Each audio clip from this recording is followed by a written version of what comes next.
Au commencement était la parole, et la parole était avec Dieu, et la parole était Dieu.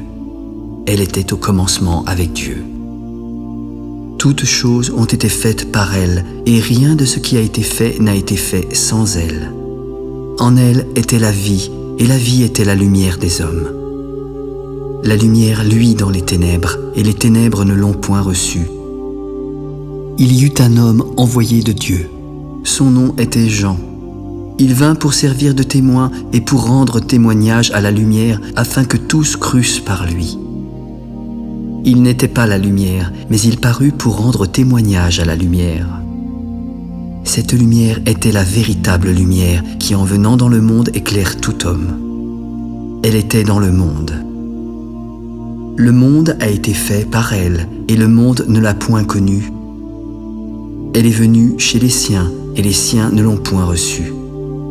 Mais à tous ceux qui l'ont reçue et à ceux qui croient en son nom, elle a donné le pouvoir de devenir enfants de Dieu, lesquels sont nés non du sang, ni de la volonté de la chair, ni de la volonté de l'homme, mais de Dieu.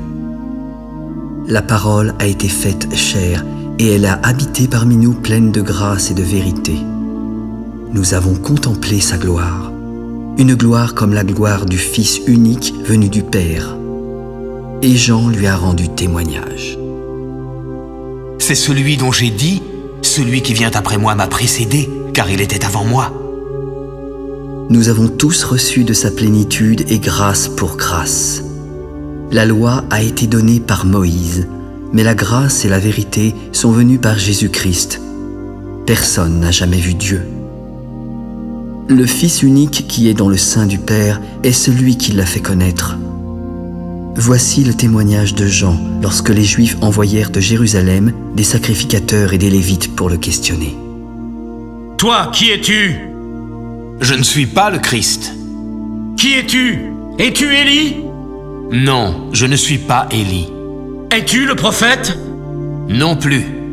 Mais dis-nous qui tu es, afin que nous donnions une réponse à ceux qui nous ont envoyés.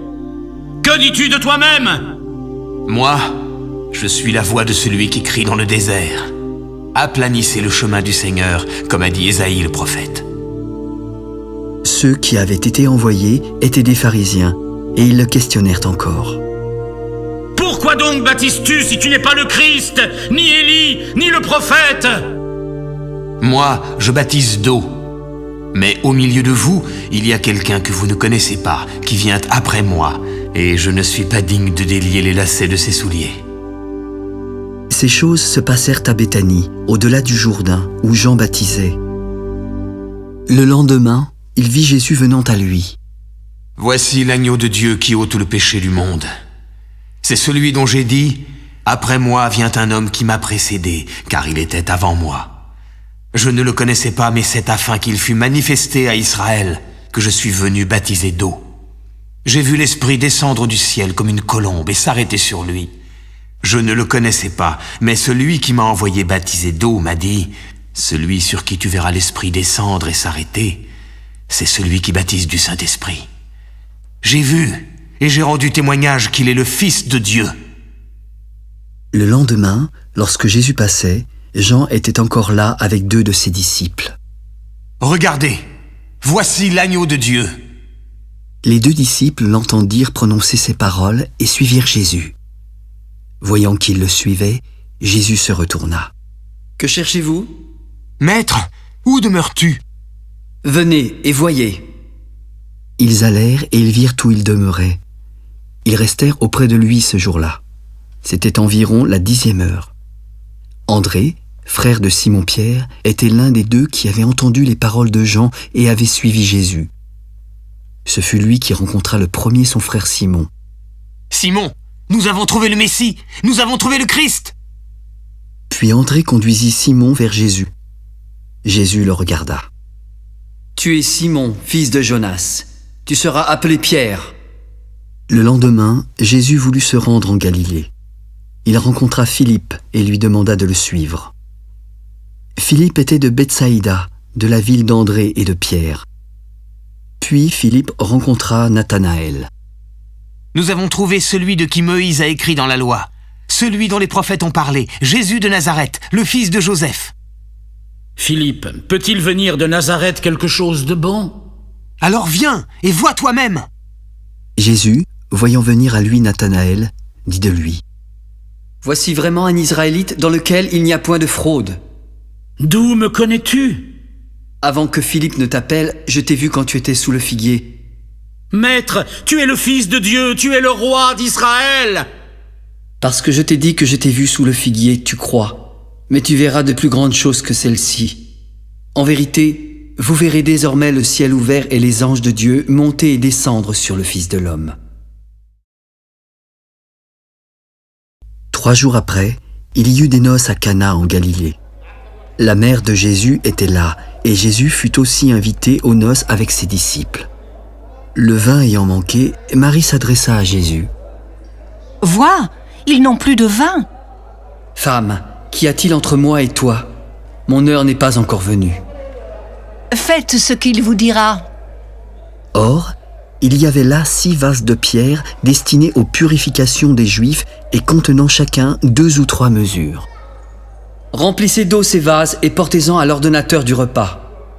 Quand l'ordonnateur du repas eut goûté l'eau changée en vin, et ne sachant d'où venait ce vin, il appela Jésus. Tout homme sert d'abord le bon vin, puis le moins bon après qu'on se soit enivré. Toi, tu as gardé le bon vin jusqu'à présent. Tel fut, à Cana en Galilée, le premier des miracles que fit Jésus. Il manifesta sa gloire et ses disciples crurent en lui. Après cela, il descendit à Capernaum avec sa mère, ses frères et ses disciples, mais ils n'y demeurèrent que peu de jours. La Pâque des Juifs était proche, et Jésus monta à Jérusalem. Il trouva, assis dans le temple, des changeurs ainsi que des vendeurs de bœufs, de brebis et de pigeons.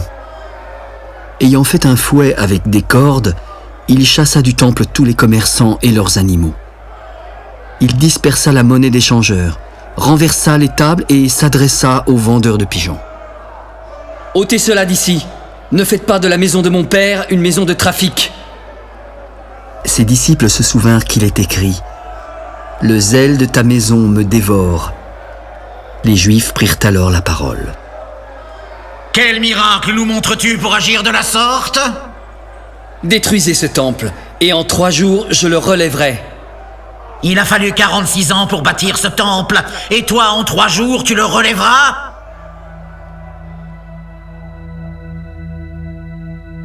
Mais il parlait du temple de son corps. C'est pourquoi, lorsqu'il fut ressuscité des morts, ses disciples se souvinrent qu'il avait dit cela et crurent à l'écriture et à la parole que Jésus avait dite. Pendant que Jésus était à Jérusalem, à la fête de Pâques, plusieurs crurent en son nom, voyant les miracles qu'il faisait. Mais Jésus ne se fiait point à eux, parce qu'il les connaissait tous et parce qu'il n'avait pas besoin qu'on lui rendît témoignage d'aucun homme, car il savait lui-même ce qui était dans l'homme.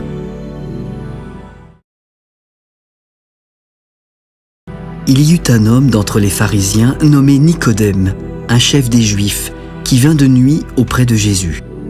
« Maître, nous savons que tu es un docteur venu de Dieu, car personne ne peut faire les miracles que tu fais si Dieu n'est pas avec lui.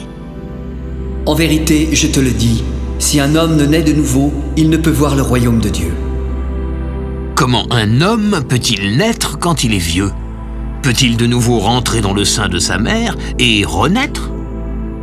En vérité, je te le dis, si un homme ne naît d'eau et d'esprit, il ne peut entrer dans le royaume de Dieu.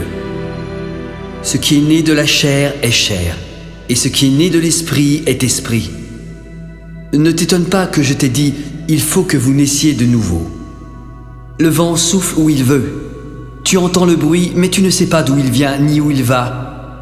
Il en est ainsi de tout homme qui est né de l'esprit. Mais comment cela peut-il se faire? Tu es le docteur d'Israël et tu ne sais pas ces choses? En vérité, je te le dis, nous disons ce que nous savons et nous rendons témoignage de ce que nous avons vu, mais vous ne recevez pas notre témoignage. Si vous ne croyez pas quand je vous ai parlé des choses terrestres, comment croirez-vous quand je vous parlerai des choses célestes? Personne n'est monté au ciel si ce n'est celui qui est descendu du ciel, le Fils de l'homme qui est dans le ciel. Et comme Moïse éleva le serpent dans le désert, il faut de même que le Fils de l'homme soit élevé afin que quiconque croit en lui ait la vie éternelle. Car Dieu a tant aimé le monde qu'il a donné son Fils unique, afin que quiconque croit en lui ne périsse point, mais qu'il ait la vie éternelle. Dieu, en effet, n'a pas envoyé son Fils dans le monde pour qu'il juge le monde, mais pour que le monde soit sauvé par lui. Celui qui croit en lui n'est point jugé, mais celui qui ne croit pas est déjà jugé, parce qu'il n'a pas cru au nom du Fils unique de Dieu. Et ce jugement, c'est que la lumière étant venue dans le monde, les hommes ont préféré les ténèbres à la lumière, car leurs œuvres étaient mauvaises. Car quiconque fait le mal est la lumière, et ne vient pas à la lumière, de peur que ses œuvres ne soient dévoilées. Mais celui qui agit selon la vérité vient à la lumière, afin que ses œuvres soient manifestées, parce qu'elles sont faites en Dieu. Après cela, Jésus, accompagné de ses disciples, se rendit dans la terre de Judée. Là, il demeurait avec eux et il baptisait. Jean aussi baptisait à Hénon, près de Salim, parce qu'il y avait là beaucoup d'eau, et on y venait pour être baptisé, car Jean n'avait pas encore été mis en prison. Or, il s'éleva de la part des disciples de Jean une dispute avec un juif touchant la purification. Ils vinrent alors trouver Jean. « Maître, celui qui était avec toi au-delà du Jourdain et à qui tu as rendu témoignage, regarde, il baptise et tous vont à lui !» Un homme ne peut recevoir que ce qui lui a été donné du ciel. Vous-même m'êtes témoin que j'ai dit, je ne suis pas le Christ, mais j'ai été envoyé devant lui. Celui à qui appartient l'épouse, c'est l'époux. Mais l'ami de l'époux qui se tient là et qui l'entend éprouve une grande joie à cause de la voix de l'époux. Aussi, cette joie qui est la mienne est parfaite. Il faut qu'il croisse et que je diminue. Celui qui vient d'en haut est au-dessus de tous. Celui qui est de la terre est de la terre et il parle comme étant de la terre. Celui qui vient du ciel est au-dessus de tous. Il rend témoignage de ce qu'il a vu et entendu, mais personne ne reçoit son témoignage. Celui qui a reçu son témoignage a certifié que Dieu est vrai, car celui que Dieu a envoyé dit les paroles de Dieu, parce que Dieu ne lui donne pas l'esprit avec mesure. Le Père aime le Fils, et il a remis toutes choses entre ses mains. Celui qui croit au Fils a la vie éternelle. Celui qui ne croit pas au Fils ne verra pas la vie, mais la colère de Dieu demeure sur lui.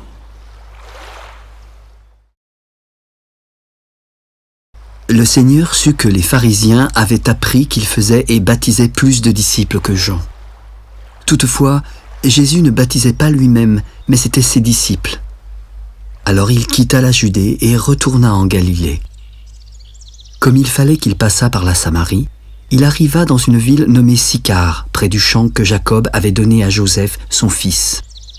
Là se trouvait le puits de Jacob, et Jésus, fatigué du voyage, était assis au bord du puits. C'était environ la 6e heure. Une femme de Samarie vint y puiser de l'eau. Ses disciples étant allés en ville pour acheter des vivres, Jésus s'adressa à elle. « Donne-moi à boire. » « Comment toi, qui es juif, me demandes-tu à boire, à moi qui suis une femme samaritaine ?» Si tu connaissais le don de Dieu et qui est celui qui te dit « Donne-moi à boire », tu lui aurais toi-même demandé à boire et il t'aurait donné de l'eau vive. Seigneur, tu n'as rien pour puiser et le puits est profond. D'où aurais-tu donc cette eau vive ? Es-tu plus grand que notre père Jacob, qui nous a donné ce puits et qui en a bu lui-même, ainsi que ses fils et ses troupeaux ? Quiconque boit de cette eau aura encore soif, mais celui qui boira de l'eau que je lui donnerai n'aura jamais soif. Car l'eau que je lui donnerai deviendra en lui une source qui jaillira jusque dans la vie éternelle. Seigneur, donne-moi cette eau afin que je n'ai plus soif et que je ne vienne plus puiser ici. Va, appelle ton mari et viens ici. Je n'ai point de mari. Tu as eu raison de dire « je n'ai point de mari », car tu as eu 5 maris, et celui que tu as maintenant n'est pas ton mari. En cela, tu as dit vrai. Seigneur, je vois que tu es prophète. Nos pères ont adoré sur cette montagne, et vous dites, vous, que le lieu où il faut adorer est à Jérusalem ? Femme, crois-moi, l'heure vient où ce ne sera ni sur cette montagne, ni à Jérusalem que vous adorerez le Père. Vous adorez ce que vous ne connaissez pas. Nous adorons ce que nous connaissons, car le salut vient des Juifs. Mais l'heure vient, et elle est déjà venue, où les vrais adorateurs adoreront le Père en esprit et en vérité, car ce sont là les adorateurs que le Père demande. Dieu est esprit, et il faut que ceux qui l'adorent en esprit et en vérité. Je sais que le Messie, celui qu'on appelle Christ, doit venir, et quand il sera venu, il nous annoncera toutes choses. Je le suis, moi qui te parle. Là-dessus arrivèrent ses disciples qui furent étonnés de ce qu'il parlait avec une femme. Toutefois, aucun ne lui dit « Que demandes-tu » ou « De quoi parles-tu avec elle ?» Alors la femme, ayant laissé sa cruche, courut dans la ville. « Venez voir, un homme qui m'a dit tout ce que j'ai fait. Ne serait-ce point le Christ ?» Ils sortirent de la ville et vinrent vers lui. Pendant ce temps, les disciples le pressaient de manger. « Maître, mange !»« J'ai à manger une nourriture que vous ne connaissez pas. » Les disciples se disaient donc les uns aux autres, « Quelqu'un lui aurait-il déjà apporté à manger ?» Ma nourriture est de faire la volonté de celui qui m'a envoyé et d'accomplir son œuvre. Ne dites-vous pas qu'il y a encore 4 mois jusqu'à la moisson ? Voici, je vous le dis, levez les yeux et regardez les champs qui déjà blanchissent pour la moisson. Celui qui moissonne reçoit un salaire et amasse des fruits pour la vie éternelle, afin que celui qui sème et celui qui moissonne se réjouissent ensemble. Car en ceci, ce qu'on dit est vrai. Autre est celui qui sème et autre celui qui moissonne. Je vous ai envoyé moissonner ce que vous n'avez pas travaillé. D'autres ont travaillé et vous êtes entrés dans leur travail. Plusieurs Samaritains de cette ville crurent en Jésus à cause de cette déclaration formelle de la femme. « Il m'a dit tout ce que j'ai fait. » Aussi, quand les Samaritains vinrent le trouver, ils le prièrent de rester auprès d'eux. Il y resta 2 jours. Un beaucoup plus grand nombre crurent à cause de sa parole.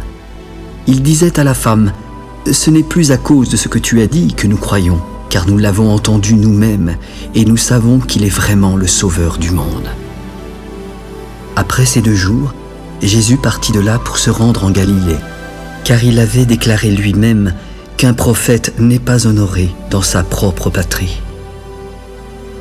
Lorsqu'il y arriva, il fut bien reçu des Galiléens qui étaient également allés à la fête, car ils avaient vu tout ce qu'il avait fait à Jérusalem. Il retourna donc à Cana, en Galilée, où il avait changé l'eau en vin.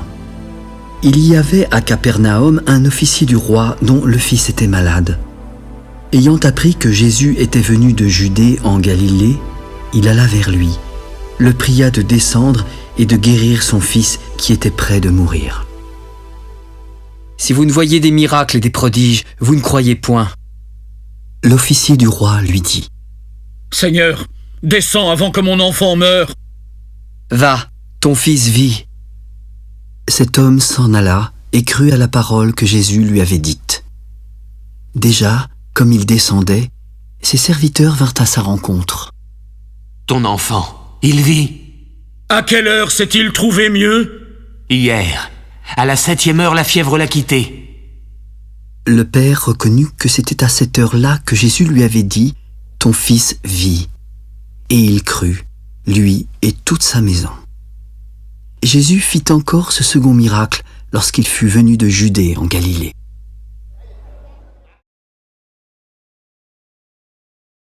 Il y eut ensuite une fête des Juifs et Jésus monta à Jérusalem. Or, à Jérusalem, près de la porte des brebis, il y a une piscine à 5 portiques qui s'appelle en hébreu Bethesda. Sous ces portiques, des malades, des aveugles, des boiteux et des paralytiques étaient couchés en grand nombre. Ils attendaient le mouvement de l'eau, car un ange descendait de temps en temps dans la piscine en agitant l'eau. Et celui qui y descendait le premier était guéri, quelle que fût sa maladie. Couché là, se trouvait un homme malade depuis 38 ans. Sachant qu'il était malade depuis longtemps, Jésus l'interrogea. « Veux-tu être guéri ?»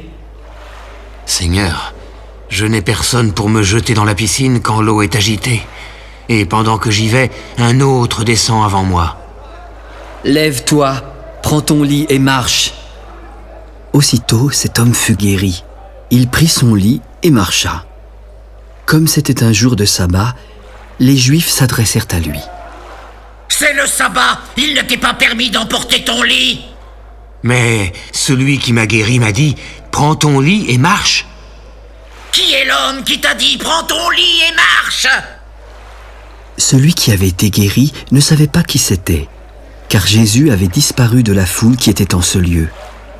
Plus tard, Jésus le trouva dans le temple. « Voici, tu as été guéri. Ne pêche plus de peur qu'il ne t'arrive quelque chose de pire. » Cet homme s'en alla en annonçant aux Juifs que c'était Jésus qui l'avait guéri. Et comme il faisait ces choses le jour du sabbat, les Juifs poursuivaient Jésus. « Mon Père agit jusqu'à présent. Moi aussi j'agis. » À cause de cela, les Juifs cherchaient plus encore à le faire mourir. Non seulement parce qu'il violait le sabbat, mais parce qu'il appelait Dieu son propre Père, se faisant lui-même égal à Dieu. En vérité, je vous le dis, le Fils ne peut rien faire de lui-même. Il ne fait que ce qu'il voit faire au Père. Et tout ce que le Père fait, le Fils aussi le fait pareillement. Car le Père aime le Fils et lui montre tout ce qu'il fait. Et il lui montrera des œuvres plus grandes que celles-ci, afin que vous soyez dans l'étonnement. Car comme le Père ressuscite les morts et donne la vie, le Fils donne la vie à qui il veut. Le Père ne juge personne, mais il a remis tout jugement au Fils, afin que tous honorent le Fils comme ils honorent le Père. Celui qui n'honore pas le Fils n'honore pas le Père qui l'a envoyé. En vérité, je vous le dis, celui qui écoute ma parole et qui croit à celui qui m'a envoyé a la vie éternelle et ne vient point en jugement, car il est passé de la mort à la vie. En vérité, je vous le dis, l'heure vient, et elle est déjà venue, où les morts entendront la voix du Fils de Dieu. Et ceux qui l'auront entendu vivront, car comme le Père a la vie en lui-même, il a donné au Fils d'avoir la vie en lui-même. Il lui a donné le pouvoir de juger, parce qu'il est Fils de l'homme.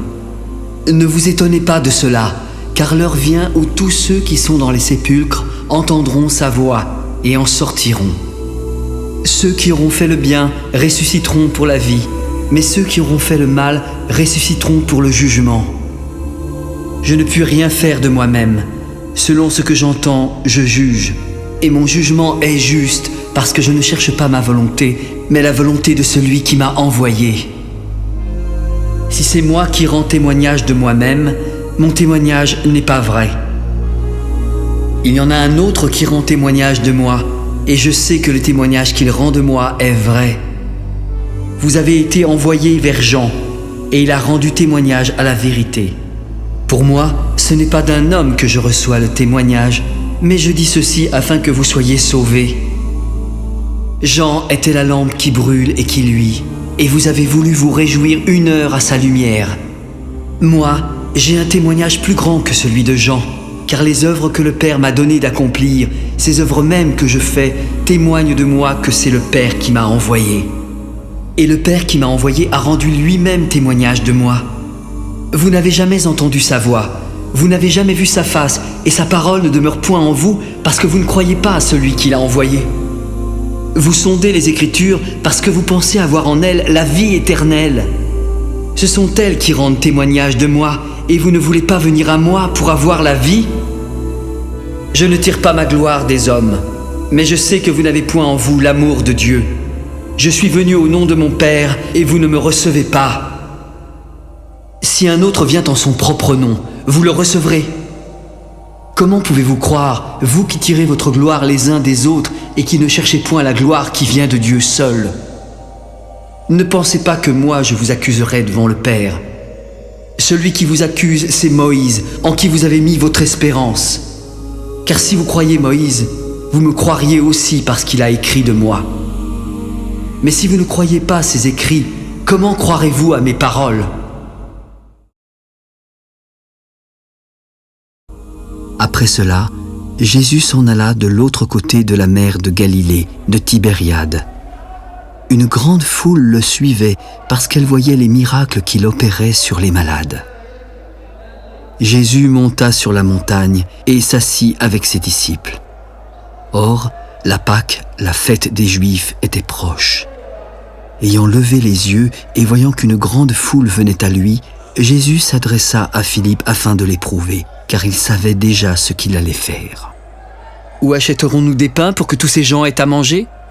Les pains qu'on aurait pour 200 deniers ne suffiraient pas pour que chacun en reçût un peu.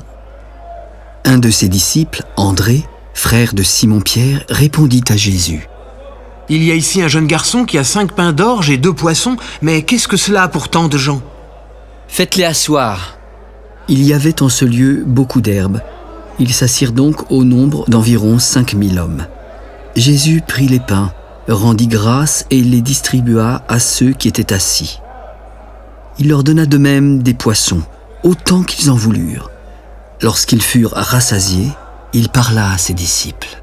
« Ramassez les morceaux qui restent afin que rien ne se perde. » Après que tous eurent mangé, ils ramassèrent et remplirent 12 paniers avec les morceaux qui restèrent des 5 pains d'orge.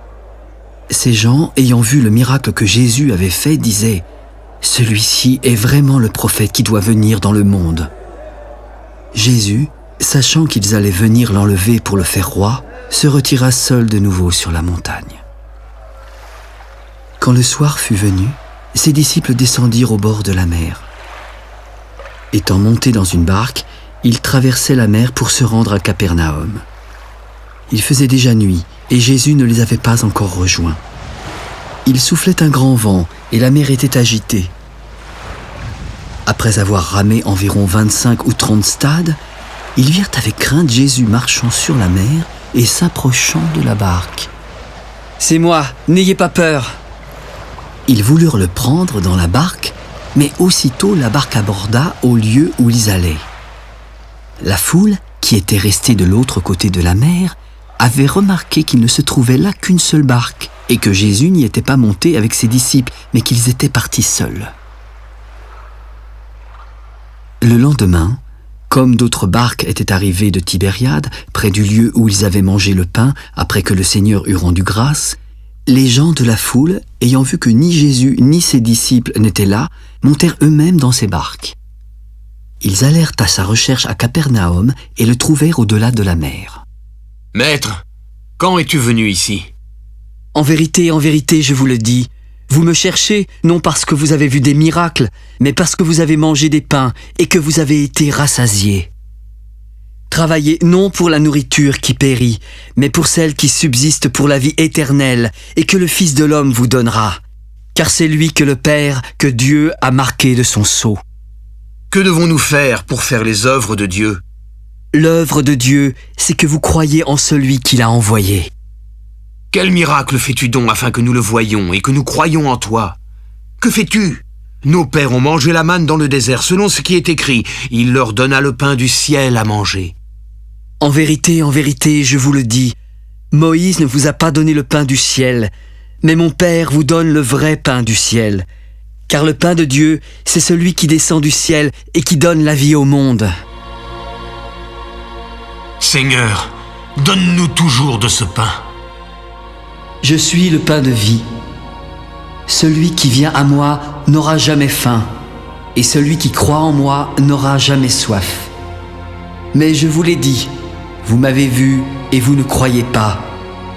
Tous ceux que le Père me donne viendront à moi, et je ne mettrai pas dehors celui qui vient à moi.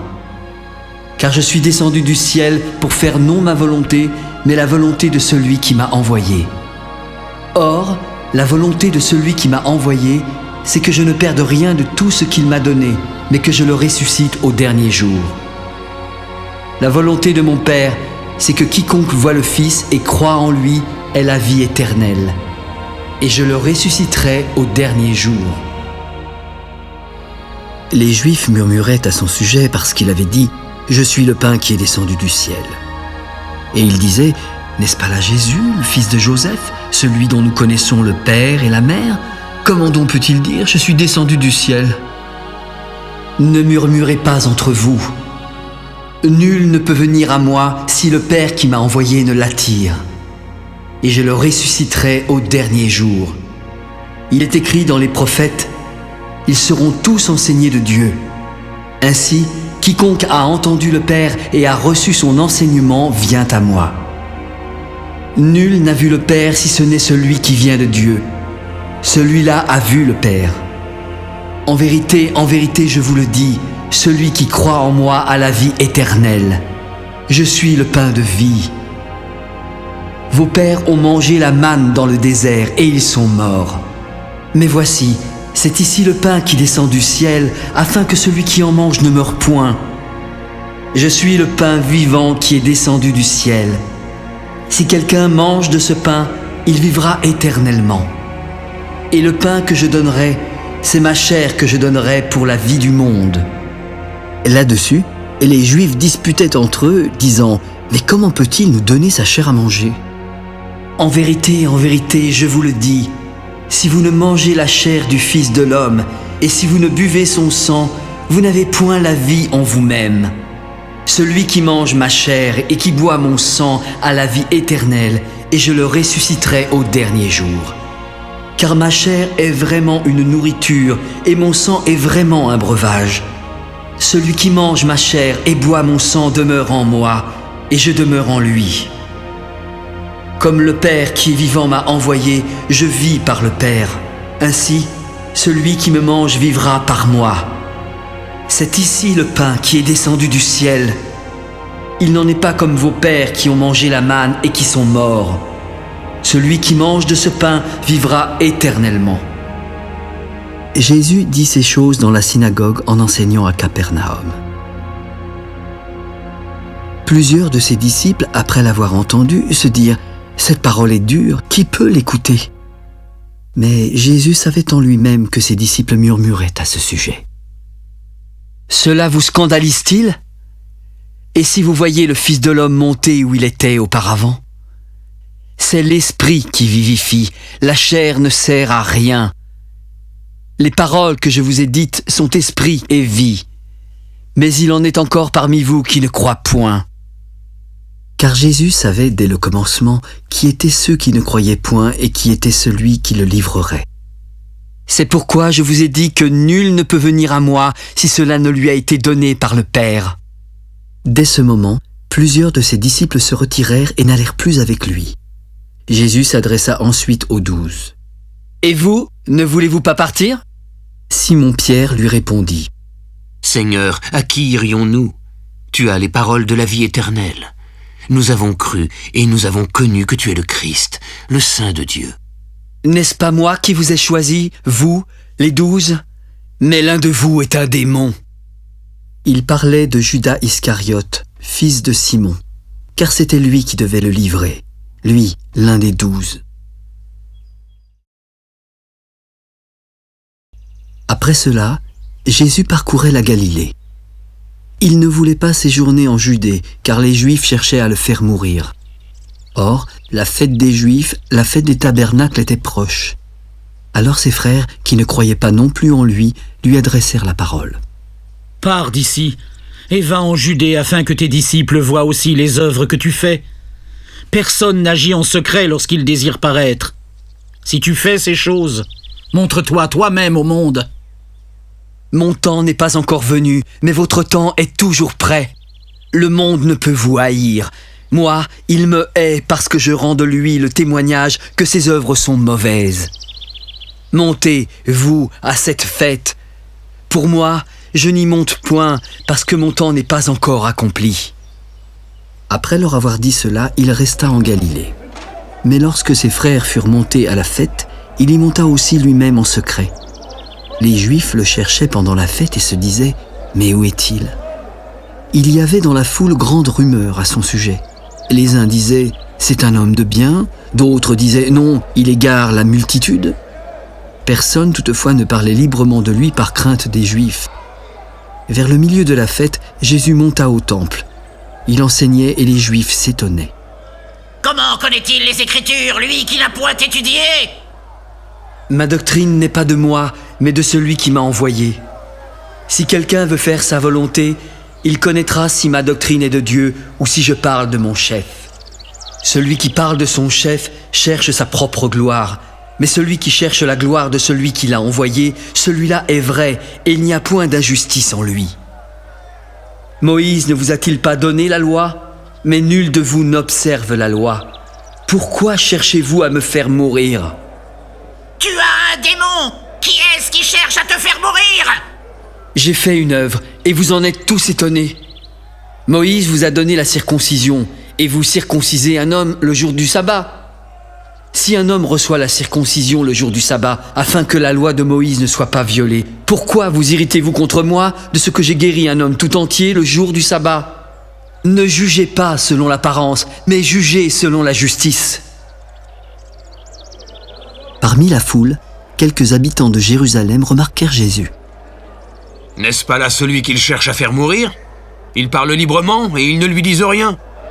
Est-ce que vraiment les chefs auraient reconnu qu'il est le Christ? Cependant, celui-ci, nous savons d'où il est. Mais quand le Christ viendra, personne ne saura d'où il est. Et Jésus continua d'enseigner dans le temple. Vous me connaissez et vous savez d'où je suis. Je ne suis pas venu de moi-même, mais celui qui m'a envoyé est vrai, et vous ne le connaissez pas. Moi, je le connais car je viens de lui, et c'est lui qui m'a envoyé. Il cherchait donc à se saisir de Jésus, mais personne ne put mettre la main sur lui, car son heure n'était pas encore venue, et plusieurs parmi la foule crurent en lui. Il se disait, le Christ, quand il viendra, fera-t-il plus de miracles que n'en a fait celui-ci? Les pharisiens entendirent la foule murmurant de lui ces choses. Alors les principaux sacrificateurs et les pharisiens envoyèrent des huissiers pour le saisir. « Je suis encore avec vous pour un peu de temps, puis je m'en vais vers celui qui m'a envoyé. Vous me chercherez, mais vous ne me trouverez pas, et vous ne pouvez venir où je serai. » Sur quoi les Juifs dirent entre eux, « Où ira-t-il que nous ne le trouvions pas? Ira-t-il parmi ceux qui sont dispersés chez les Grecs? Enseignera-t-il les Grecs? Que signifie cette parole qu'il a dite, « Vous me chercherez, mais vous ne me trouverez pas, et vous ne pouvez venir où je serai. » Le dernier jour, au grand jour de la fête, Jésus se tenait debout. « Si quelqu'un a soif, qu'il vienne à moi et qu'il boive. À celui qui croit en moi, et comme dit l'Écriture, des fleuves d'eau vive couleront de son sein. » Il dit cela de l'Esprit que devaient recevoir ceux qui croiraient en lui. Et l'Esprit n'était pas encore descendu parce que Jésus n'avait pas encore été glorifié. Des gens de la foule ayant entendu ces paroles se disaient « Celui-ci est vraiment le prophète ?» D'autres disaient « C'est le Christ ?» Et d'autres disaient « Est-ce bien de la Galilée que doit venir le Christ ?» L'Écriture ne dit-elle pas que c'est de la postérité de David et du village de Bethléem où était David que le Christ doit venir? Il y eut donc, à cause de lui, division parmi la foule. Quelques-uns d'entre eux voulaient le saisir, mais personne ne mit la main sur lui. Ainsi, les huissiers retournèrent vers les principaux sacrificateurs et les pharisiens. « Mais pourquoi ne l'avez-vous pas amené? Jamais un homme n'a parlé comme cet homme. Est-ce que vous aussi vous avez été séduits? Y a-t-il quelqu'un, des chefs ou des pharisiens, qui ait cru en lui? Mais cette foule qui ne connaît pas la loi, ce sont des maudits! » Nicodème, qui était venu de nuit vers Jésus et qui était l'un d'entre eux, leur répondit. Notre loi condamne-t-elle un homme avant qu'on l'entende et qu'on sache ce qu'il a fait? Es-tu aussi galiléen? Examine, et tu verras que de Galilée, il ne sort pas de prophète. Et chacun s'en retourna dans sa maison. Jésus se rendit à la montagne des Oliviers. Mais dès le matin, il alla de nouveau dans le temple et tout le peuple vint à lui. S'étant assis, il les enseignait. Alors, les scribes et les pharisiens amenèrent une femme surprise en adultère. Ils la placèrent au milieu du peuple et dirent à Jésus. « Maître, cette femme a été surprise en flagrant délit d'adultère. Moïse, dans la loi, nous a ordonné de lapider de telles femmes. Et toi, que dis-tu » Il disait cela pour l'éprouver afin de pouvoir l'accuser. Mais Jésus, s'étant baissé, écrivait avec le doigt sur la terre. Comme il continuait à l'interroger, il se releva et leur dit « Que celui de vous qui est sans péché jette le premier la pierre contre elle. » Et s'étant de nouveau baissé, il continuait d'écrire sur la terre. Quand ils entendirent cela, accusés par leur conscience, ils se retirèrent un à un, depuis les plus âgés jusqu'aux derniers. Et Jésus resta seul avec la femme qui était là, au milieu. Alors, s'étant relevé et ne voyant plus que la femme, Jésus lui parla. « Femme, où sont ceux qui t'accusaient? Personne ne t'a-t-il condamné? » Non, Seigneur. « Alors je ne te condamne pas non plus. va et ne pêche plus. Je suis la lumière du monde. Celui qui me suit ne marchera pas dans les ténèbres, mais il aura la lumière de la vie. Tu rends témoignage de toi-même. Ton témoignage n'est pas vrai.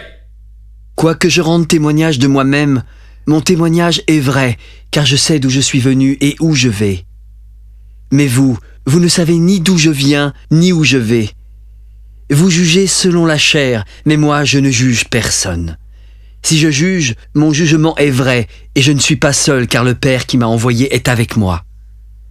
Il est écrit dans votre loi que le témoignage de 2 hommes est vrai. Je rends témoignage de moi-même, et le Père qui m'a envoyé rend témoignage de moi. Où est ton père? Vous ne me connaissez ni moi, ni mon Père. Si vous me connaissiez, vous connaîtriez aussi mon Père. Jésus dit ces paroles en enseignant dans le temple, au lieu où était le trésor. Personne ne le saisit parce que son heure n'était pas encore venue. Je m'en vais et vous me chercherez, mais vous mourrez dans votre péché. Vous ne pouvez venir où je vais. Sur quoi les Juifs se dirent, se tuera-t-il lui-même puisqu'il dit « Vous ne pouvez venir où je vais » Vous êtes d'en bas, moi je suis d'en haut. Vous êtes de ce monde, moi je ne suis pas de ce monde. C'est pourquoi je vous ai dit que vous mourrez dans vos péchés, car si vous ne croyez pas ce que je suis, vous mourrez dans vos péchés. Mais qui es-tu? Ce que je vous dis dès le commencement. J'ai beaucoup de choses à dire de vous et à juger en vous. Mais celui qui m'a envoyé est vrai, et ce que j'ai entendu de lui, je le dis au monde. Comme ils ne comprirent point qu'il leur parlait du Père, Jésus leur dit : Quand vous aurez élevé le Fils de l'homme, alors vous connaîtrez ce que je suis et que je ne fais rien de moi-même, mais que je parle selon ce que le Père m'a enseigné. Celui qui m'a envoyé est avec moi. Il ne m'a pas laissé seul, parce que je fais toujours ce qui lui est agréable. Comme Jésus parlait ainsi, plusieurs crurent en lui. Il s'adressa alors à eux. Si vous demeurez dans ma parole, vous êtes vraiment mes disciples. Vous connaîtrez la vérité, et la vérité vous affranchira. Nous sommes la postérité d'Abraham, et nous n'avons jamais été esclaves de personne. Comment peux-tu dire, vous deviendrez libres? En vérité, je vous le dis, quiconque se livre au péché est esclave du péché. Or, l'esclave ne demeure pas toujours dans la maison, mais le Fils y demeure toujours. Si donc le Fils vous affranchit, vous serez réellement libres. Je sais que vous êtes la postérité d'Abraham, mais vous cherchez à me faire mourir parce que ma parole ne pénètre pas en vous. Je dis ce que j'ai vu chez mon Père, et vous faites ce que vous avez entendu de la part de votre Père. Notre Père, c'est Abraham! Si vous étiez enfant d'Abraham, vous feriez les œuvres d'Abraham. Mais maintenant vous cherchez à me faire mourir, moi qui vous ai dit la vérité que j'ai entendue de Dieu. Cela, Abraham ne l'a point fait. Vous faites les œuvres de votre Père. Nous ne sommes pas des enfants illégitimes. Nous avons un seul Père, Dieu. Si Dieu était votre Père, vous m'aimeriez, car c'est de Dieu que je suis sorti et que je viens. Je ne suis pas venu de moi-même, mais c'est lui qui m'a envoyé. Pourquoi ne comprenez-vous pas mon langage? Parce que vous ne pouvez pas écouter ma parole. Vous avez pour père le diable, et vous voulez accomplir les désirs de votre père. Il a été meurtrier dès le commencement. Il ne se tient pas dans la vérité, parce qu'il n'y a pas de vérité en lui. Lorsqu'il profère le mensonge, il parle de son propre fond, car il est menteur et père du mensonge. Et moi, parce que je dis la vérité, vous ne me croyez pas. Qui de vous me convaincra de pécher? Si je dis la vérité, pourquoi ne me croyez-vous pas? Celui qui est de Dieu écoute les paroles de Dieu. Vous n'écoutez pas parce que vous n'êtes pas de Dieu. N'avons-nous pas raison de dire que tu es un Samaritain et que tu as un démon? Je n'ai pas de démon, mais j'honore mon Père et vous m'outragez. Je ne cherche point ma gloire, mais il en est un qui la cherche et qui juge. En vérité, je vous le dis, si quelqu'un garde ma parole, il ne verra jamais la mort. Maintenant, nous connaissons que tu as un démon. Abraham est mort, les prophètes aussi. Et tu dis, si quelqu'un garde ma parole, il ne verra jamais la mort. Es-tu plus grand que notre père Abraham qui est mort? Les prophètes aussi sont morts. Mais qui donc prétends-tu être? Si je me glorifie moi-même, ma gloire n'est rien. C'est mon Père qui me glorifie. Lui que vous dites être votre Dieu et que vous ne connaissez pas. Pour moi, je le connais. Et si je disais que je ne le connais pas, je serais semblable à vous, un menteur. Mais je le connais et je garde sa parole. Abraham, votre père, a tressailli de joie de ce qu'il verrait mon jour. Il l'a vu et il s'est réjoui. Tu n'as pas encore 50 ans et tu as vu Abraham? En vérité, je vous le dis, avant qu'Abraham fût, je suis. Là-dessus, ils prirent des pierres pour les jeter contre lui. Mais Jésus se cacha et sortit du temple.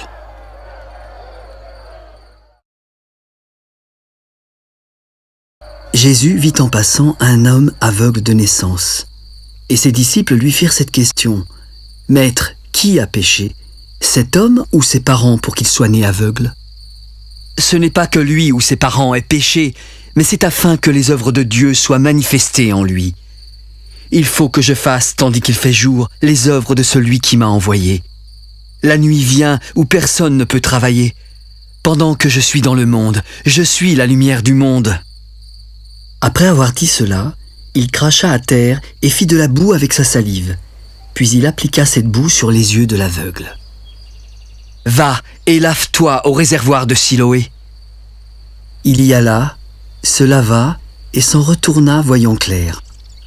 Ses voisins et ceux qui auparavant l'avaient connu comme un mendiant disaient « N'est-ce pas celui-là qui se tenait assis et qui mendiait ?» Les uns disaient « C'est lui », d'autres disaient « Non, mais il lui ressemble ». Et lui-même disait « C'est moi ». Comment tes yeux ont-ils été ouverts? L'homme qu'on appelle Jésus a fait de la boue et a oint mes yeux, puis il m'a dit « Va au réservoir de Siloé et lave-toi ». Alors voici, j'y suis allé, je me suis lavé, et j'ai recouvré la vue. Où est cet homme? Je ne sais pas. Ils emmenèrent ensuite vers les pharisiens celui qui avait été aveugle. Mais c'était un jour de sabbat que Jésus avait fait de la boue et lui avait ouvert les yeux. Et de nouveau, les pharisiens demandèrent à l'homme comment il avait recouvré la vue. Il a appliqué de la boue sur mes yeux, je me suis lavé et je vois. Cet homme ne vient pas de Dieu car il n'observe pas le sabbat. Comment un homme pécheur peut-il faire de tels miracles? Et toi, que dis-tu de lui sur ce qu'il t'a ouvert les yeux? C'est un prophète. Les Juifs ne crurent point qu'il eût été aveugle et qu'il eût recouvré la vue jusqu'à ce qu'il eusse fait venir ses parents. Est-ce là votre fils que vous dites être né aveugle? Comment donc voit-il maintenant? Nous savons que c'est notre fils et qu'il est né aveugle. Mais comment il voit maintenant ou qui lui a ouvert les yeux, nous ne le savons pas. Interrogez-le lui-même, il a l'âge, et il parlera de ce qui le concerne. Ses parents dirent cela parce qu'ils craignaient les Juifs, car les Juifs étaient déjà convenus que si quelqu'un reconnaissait Jésus pour le Christ, il serait exclu de la synagogue. C'est pourquoi ses parents dirent « Il a l'âge, et interrogez-le lui-même ». Les pharisiens appelèrent une seconde fois l'homme qui avait été aveugle. « Donne gloire à Dieu! Nous savons que cet homme est un pécheur! » Je ne sais pas s'il est un pécheur, mais je sais une chose, c'est que j'étais aveugle et que maintenant je vois. Que t'a-t-il fait? Comment t'a-t-il ouvert les yeux? Je vous l'ai déjà dit et vous ne m'avez pas écouté. Pourquoi voulez-vous l'entendre encore? Voulez-vous aussi devenir ses disciples? C'est toi qui es son disciple. Nous sommes les disciples de Moïse. Nous savons que Dieu a parlé à Moïse, mais celui-ci, nous ne savons pas d'où il est. Il est étonnant que vous ne sachiez pas d'où il est. Cependant, il m'a ouvert les yeux. Nous savons que Dieu n'exauce point les pécheurs. Mais si quelqu'un l'honore et fait sa volonté, c'est celui-là qui l'exauce. Jamais on n'a entendu dire que quelqu'un ait ouvert les yeux d'un aveugle-né. Si cet homme ne venait pas de Dieu, il ne pourrait rien faire. Tu es né tout entier dans le péché et tu oses nous enseigner! Ils le repoussèrent alors violemment. Jésus, ayant appris qu'il l'avait chassé, l'interrogea quand il le rencontra de nouveau. « Crois-tu au Fils de Dieu ?» Et qui est-il, Seigneur, afin que je croie en lui? Tu l'as vu, et celui qui te parle, c'est lui. Je crois, Seigneur. Je suis venu dans ce monde pour un jugement, afin que ceux qui ne voient point voient, et que ceux qui voient deviennent aveugles. Nous aussi sommes-nous aveugles? Si vous étiez aveugles, vous n'auriez pas de péché. Mais maintenant, vous dites, nous voyons. C'est pour cela que votre péché subsiste.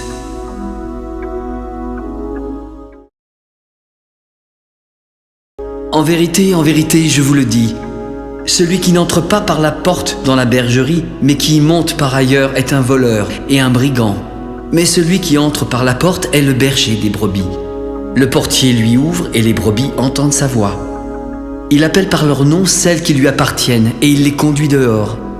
Lorsqu'il a fait sortir toutes ses brebis, il marche devant et elles le suivent parce qu'elles connaissent sa voix. Elles ne suivront point un étranger, mais elles fuiront loin de lui parce qu'elles ne connaissent pas la voix des étrangers. Jésus leur dit cette parabole, mais ils ne comprirent pas de quoi il leur parlait.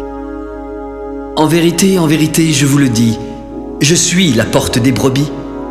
Tous ceux qui sont venus avant moi sont des voleurs et des brigands, mais les brebis ne les ont point écoutés. Je suis la porte. Si quelqu'un entre par moi, il sera sauvé. Il entrera, il sortira et il trouvera des pâturages. Le voleur ne vient que pour dérober, égorger et détruire. Moi, je suis venu afin que les brebis aient la vie et qu'elles soient dans l'abondance. Je suis le bon berger. Le bon berger donne sa vie pour ses brebis.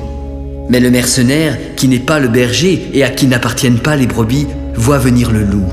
Il abandonne les brebis et prend la fuite. Alors le loup les ravit et les disperse. Le mercenaire s'enfuit parce qu'il est mercenaire et qu'il ne se met pas en peine pour des brebis. Je suis le bon berger. Je connais mes brebis. Elles me connaissent comme le Père me connaît et comme je connais le Père. Je donne ma vie pour mes brebis. J'ai encore d'autres brebis qui ne sont pas de cette bergerie. Celles-là, il faut que je les amène. Elles entendront ma voix et il y aura un seul troupeau, un seul berger. Le Père m'aime parce que je donne ma vie afin de la reprendre. Personne ne me l'ôte, mais je la donne de moi-même. J'ai le pouvoir de la donner et j'ai le pouvoir de la reprendre. Tel est l'ordre que j'ai reçu de mon Père. Il y eut à cause de ces paroles une division parmi les Juifs. Plusieurs d'entre eux disaient « Il a un démon, il est fou, pourquoi l'écoutez-vous » D'autres disaient « Ce ne sont pas les paroles d'un démoniaque. Un démon peut-il ouvrir les yeux des aveugles ?» C'était l'hiver et on célébrait à Jérusalem la fête de la dédicace. Jésus se promenait dans le temple sous le portique de Salomon quand des Juifs vinrent l'entourer. « Jusqu'à quand tiendras-tu notre esprit en suspens? Si tu es le Christ, dis-le-nous franchement !» Je vous l'ai dit et vous ne croyez pas. Les œuvres que je fais au nom de mon Père rendent témoignage de moi. Mais vous ne croyez pas parce que vous n'êtes pas de mes brebis. Mes brebis entendent ma voix. Je les connais et elles me suivent. Je leur donne la vie éternelle et elles ne périront jamais. Personne ne les ravira de ma main. Mon Père qui me les a donnés est plus grand que tous. Et personne ne peut les ravir de la main de mon Père. Moi et le Père, nous sommes un. Alors, les Juifs prirent des pierres pour le lapider. Je vous ai fait voir plusieurs bonnes œuvres venant de mon Père. Pour laquelle me lapidez-vous ? Ce n'est point pour une bonne œuvre que nous te lapidons, mais pour un blasphème, parce que toi qui es un homme, tu te fais Dieu. N'est-il pas écrit dans votre loi ? J'ai dit, vous êtes des dieux ? Si elle a appelé Dieu ceux à qui la parole de Dieu a été adressée, et si l'écriture ne peut être anéantie, pourquoi accusez-vous de blasphème celui que le Père a sanctifié et envoyé dans le monde ? Cela parce que j'ai dit, je suis le Fils de Dieu ? Si je ne fais pas les œuvres de mon Père, vous ne me croyez pas. Mais si je les fais, vous ne me croyez pas non plus. Croyez à ces œuvres afin que vous sachiez et reconnaissiez que le Père est en moi et que je suis dans le Père. Là-dessus, ils cherchèrent encore à le saisir, mais il s'échappa de leurs mains. Jésus s'en alla au-delà du Jourdain, dans le lieu où Jean avait d'abord baptisé. Il y demeura quelque temps, et beaucoup de gens vinrent à lui. Ils disaient, « Jean n'a fait aucun miracle, mais tout ce que Jean a dit de cet homme était vrai. » Et en ce lieu, plusieurs crurent en lui.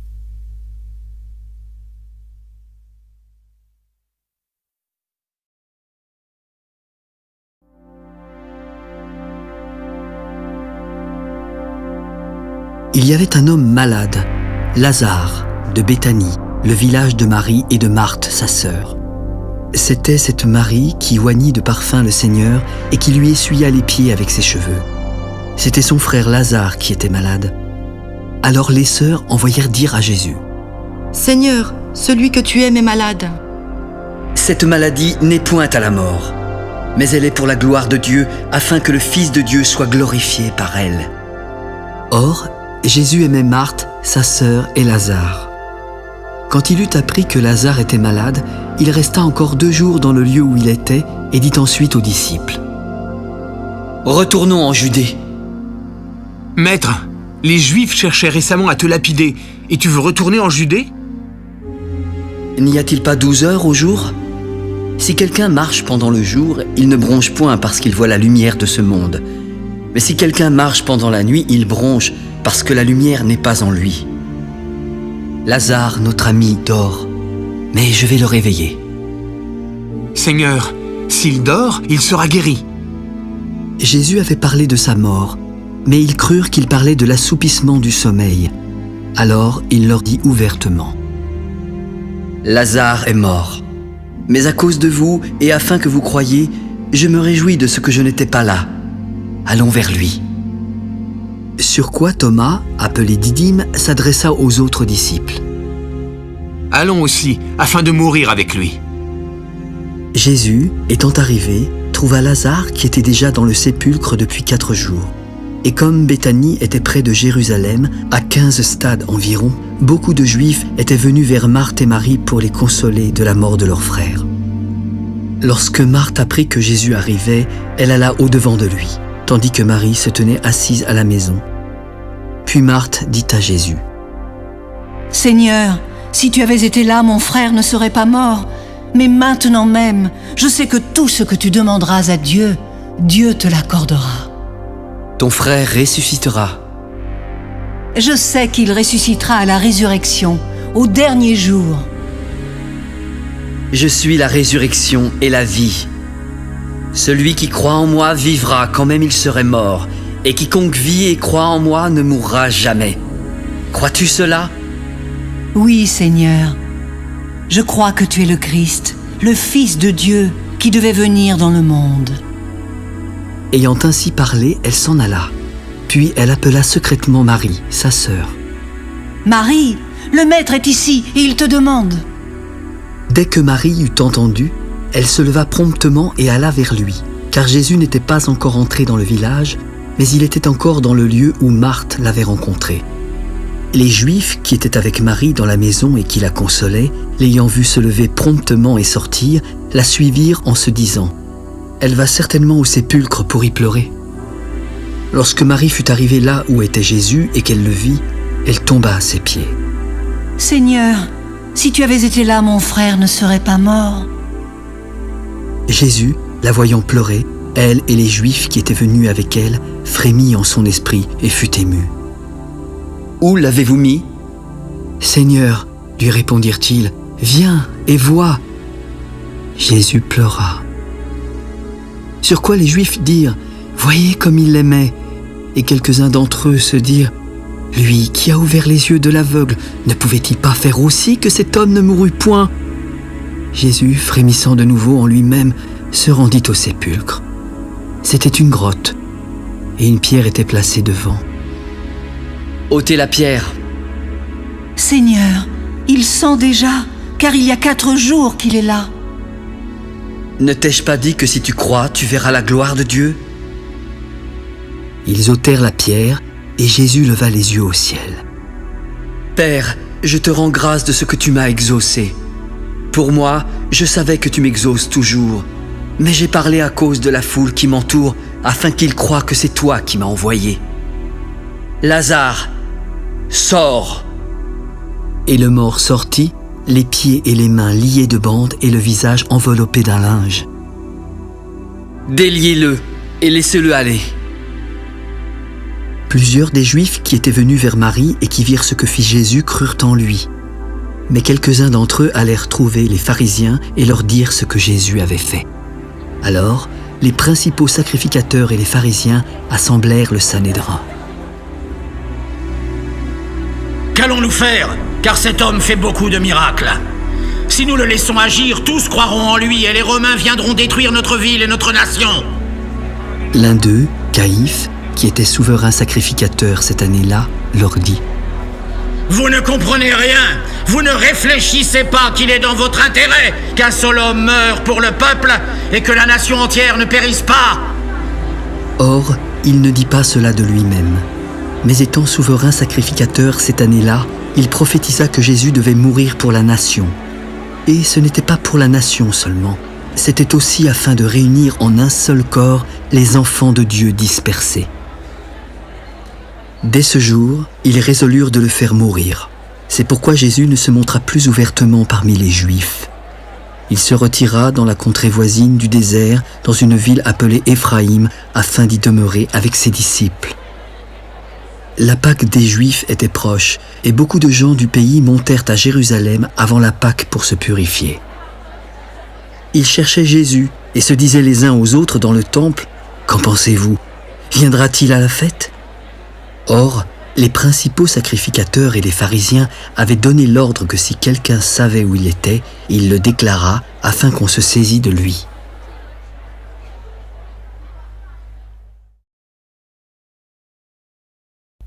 Six jours avant la Pâque, Jésus arriva à Béthanie, où était Lazare qu'il avait ressuscité des morts. On lui fit un souper. Marthe servait, et Lazare était un de ceux qui se trouvaient à table avec lui. Marie, ayant pris une livre d'un parfum de nard pur de grand prix, oignit les pieds de Jésus et lui essuya avec ses cheveux. Et la maison fut remplie de l'odeur du parfum.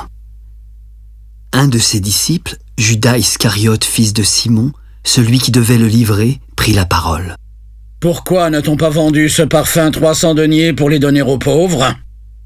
Il disait cela non car il se mit en peine des pauvres, mais parce qu'il était voleur et que, tenant la bourse, il prenait ce qu'on y mettait. Laisse-la garder ce parfum pour le jour de ma sépulture. Vous avez toujours les pauvres avec vous, mais vous ne m'avez pas toujours. Une grande multitude de Juifs apprirent que Jésus était à Béthanie. Ils y vinrent non pas seulement à cause de lui, mais aussi pour voir Lazare qu'il avait ressuscité des morts. Les principaux sacrificateurs délibérèrent de faire mourir aussi Lazare parce que beaucoup de Juifs se retiraient d'eux à cause de lui et croyaient en Jésus. Le lendemain, une foule nombreuse vint à la fête en ayant entendu dire que Jésus se rendait à Jérusalem. Beaucoup prirent des branches de palmier et allèrent au-devant de lui. « Hosanna!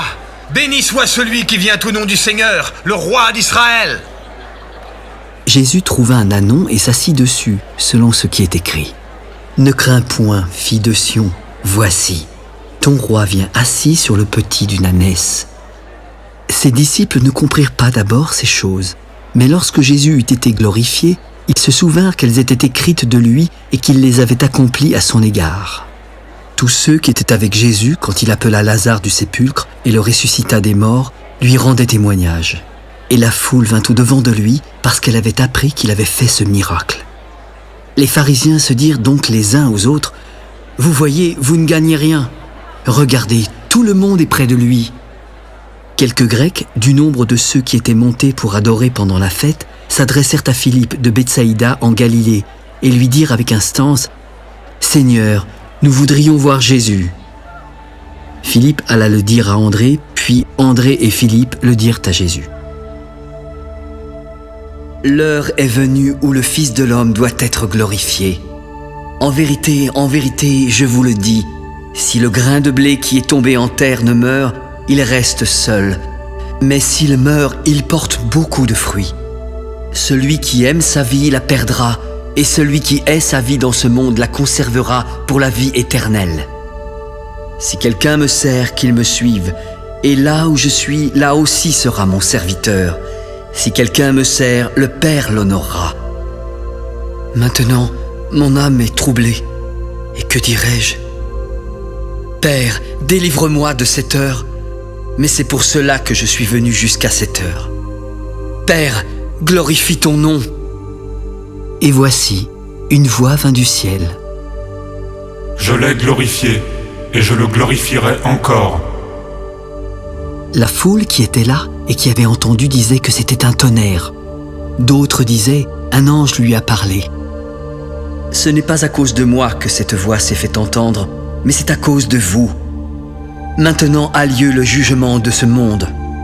Maintenant, le prince de ce monde sera jeté dehors.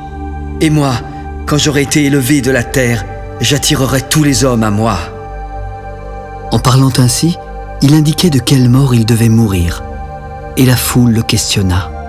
« Nous avons appris par la loi que le Christ demeure éternellement. Comment donc peux-tu dire « Il faut que le Fils de l'homme soit élevé » ? Et qui est ce Fils de l'homme ? La lumière est encore pour un peu de temps au milieu de vous.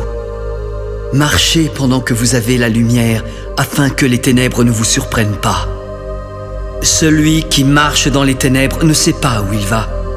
Pendant que vous avez la lumière, croyez en la lumière, afin que vous soyez des enfants de lumière. » Jésus dit ces choses, puis s'en alla et se cacha loin d'eux. Malgré tant de miracles qu'il avait faits en leur présence, ils ne croyaient pas en lui, afin que s'accomplît la parole qu'Ésaïe, le prophète, a prononcée. « Seigneur, qui a cru à notre prédication ? Et à qui le bras du Seigneur a-t-il été révélé ?»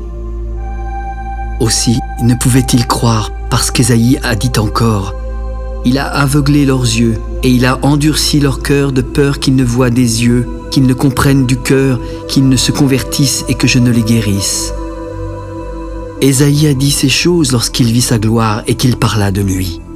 Cependant, même parmi les chefs, plusieurs crurent en lui.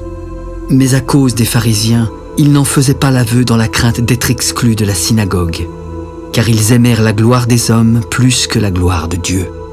« Celui qui croit en moi ne croit pas en moi, mais en celui qui m'a envoyé. Et celui qui me voit, voit celui qui m'a envoyé. Je suis venu comme une lumière dans le monde, afin que quiconque croit en moi ne demeure pas dans les ténèbres.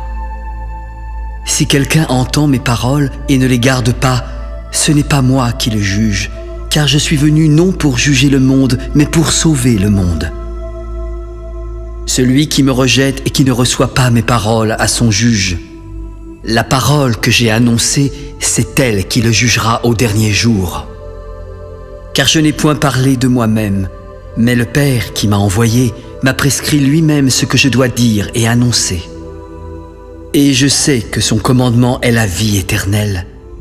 C'est pourquoi les choses que je dis, je les dis comme le Père me les a dites. »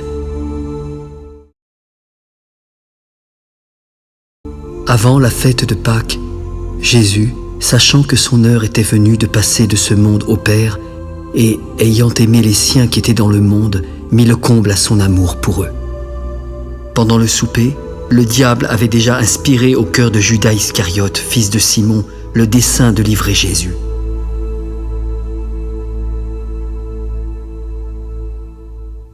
Jésus savait que le Père avait remis toutes choses entre ses mains, qu'il était venu de Dieu et qu'il s'en allait à Dieu. Alors il se leva de table, ôta ses vêtements et prit un linge dont il se ceignit. Il versa ensuite de l'eau dans un bassin, se mit à laver les pieds des disciples et à les essuyer avec le linge dont il était saint. « Toi, Seigneur, tu me laves les pieds ?» « Pierre, ce que je fais, tu ne le comprends pas maintenant, mais tu le comprendras bientôt. »« Non, jamais tu ne me laveras les pieds. » « Si je ne te lave, tu n'auras point de part avec moi. »« Alors, Seigneur, ne me lave pas seulement les pieds, mais aussi les mains et la tête. » Celui qui est lavé n'a besoin que de se laver les pieds pour être entièrement pur. Certains d'entre vous sont purs, mais vous ne l'êtes pas tous. » Car il connaissait celui qui le livrait. C'est pourquoi il dit « Vous n'êtes pas tous purs. » Après qu'il leur eut lavé les pieds et qu'il eut pris ses vêtements, il se remit à table. Comprenez-vous ce que je vous ai fait ? Vous m'appelez Maître et Seigneur, et vous dites bien car je le suis. Si donc je vous ai lavé les pieds, moi, le Seigneur et le Maître, vous devez aussi vous laver les pieds les uns aux autres, car je vous ai donné un exemple afin que vous fassiez comme je vous ai fait. En vérité, je vous le dis, le serviteur n'est pas plus grand que son Seigneur, ni l'apôtre plus grand que celui qui l'a envoyé. Si vous savez ces choses, vous êtes heureux, pourvu que vous les pratiquiez. Ce n'est pas de vous dont je parle, je connais ceux que j'ai choisis. Mais il faut que l'Écriture s'accomplisse. Celui qui mange avec moi le pain a levé son talon contre moi. Dès à présent, je vous le dis avant que la chose arrive, afin que lorsqu'elle arrivera, vous croyiez à ce que je suis. En vérité, je vous le dis, celui qui reçoit celui que j'aurai envoyé me reçoit, et celui qui me reçoit, reçoit celui qui m'a envoyé.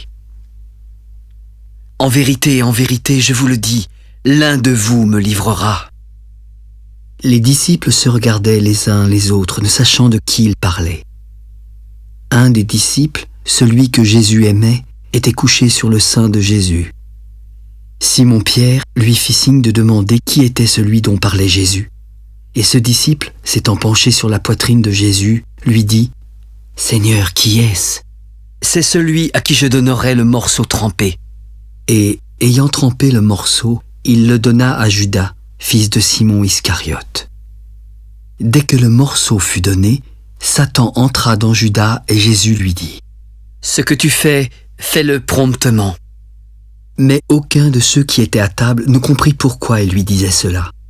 Car quelques-uns pensaient que comme Judas avait la bourse, Jésus voulait lui dire « Achète ce dont nous avons besoin pour la fête » ou qu'il lui commandait de donner quelque chose aux pauvres. Il faisait nuit et Judas, ayant pris le morceau, se hâta de sortir. Lorsque Judas fut sorti, Jésus s'adressa à ses disciples. « Maintenant, le Fils de l'homme a été glorifié et Dieu a été glorifié en lui. Si Dieu a été glorifié en lui, Dieu aussi le glorifiera en lui-même et il le glorifiera bientôt. Mes petits enfants, je suis pour peu de temps encore avec vous. Vous me chercherez et, comme j'ai dit aux Juifs, vous ne pouvez pas venir où je vais. Aussi, je vous le dis maintenant, je vous donne un commandement nouveau. Aimez-vous les uns les autres comme je vous ai aimés. Vous aussi aimez-vous les uns les autres, car si vous avez de l'amour les uns pour les autres, tous connaîtront que vous êtes mes disciples. » Simon-Pierre lui dit « Seigneur, où vas-tu » ? « Maintenant, tu ne peux pas me suivre où je vais, mais tu me suivras plus tard. »« Seigneur, pourquoi ne puis-je pas te suivre maintenant ? Je donnerai ma vie pour toi. »« Tu donneras ta vie pour moi ? En vérité, je te le dis, le coq ne chantera pas que tu ne m'aies renié 3 fois. »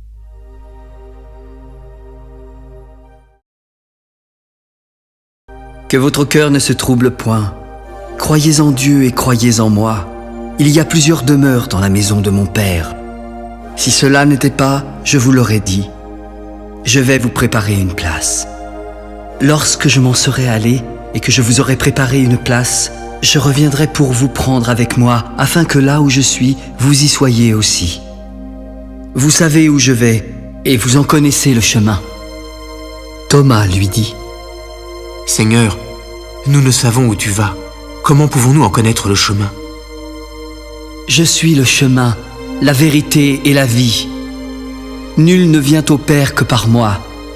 Si vous me connaissiez, vous connaîtriez aussi mon Père. Et dès maintenant, vous le connaissez et vous l'avez vu. Seigneur, montre-nous le Père, et cela nous suffit. Il y a si longtemps que je suis avec vous, et tu ne m'as pas connu, Philippe ? Celui qui m'a vu a vu le Père. Comment peux-tu dire « Montre-nous le Père » ? Ne crois-tu pas que je suis dans le Père et que le Père est en moi ? Les paroles que je vous dis, je ne les dis pas de moi-même. C'est le Père qui demeure en moi qui fait les œuvres. Croyez-moi, je suis dans le Père et le Père est en moi. Croyez du moins à cause de ses œuvres. En vérité, je vous le dis, celui qui croit en moi fera aussi les œuvres que je fais, et il en fera de plus grandes parce que je m'en vais au Père. Et tout ce que vous demanderez en mon nom, je le ferai afin que le Père soit glorifié dans le Fils.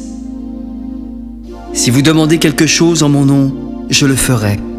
Si vous m'aimez, gardez mes commandements. Je prierai le Père, et il vous donnera un autre consolateur qui demeurera éternellement avec vous.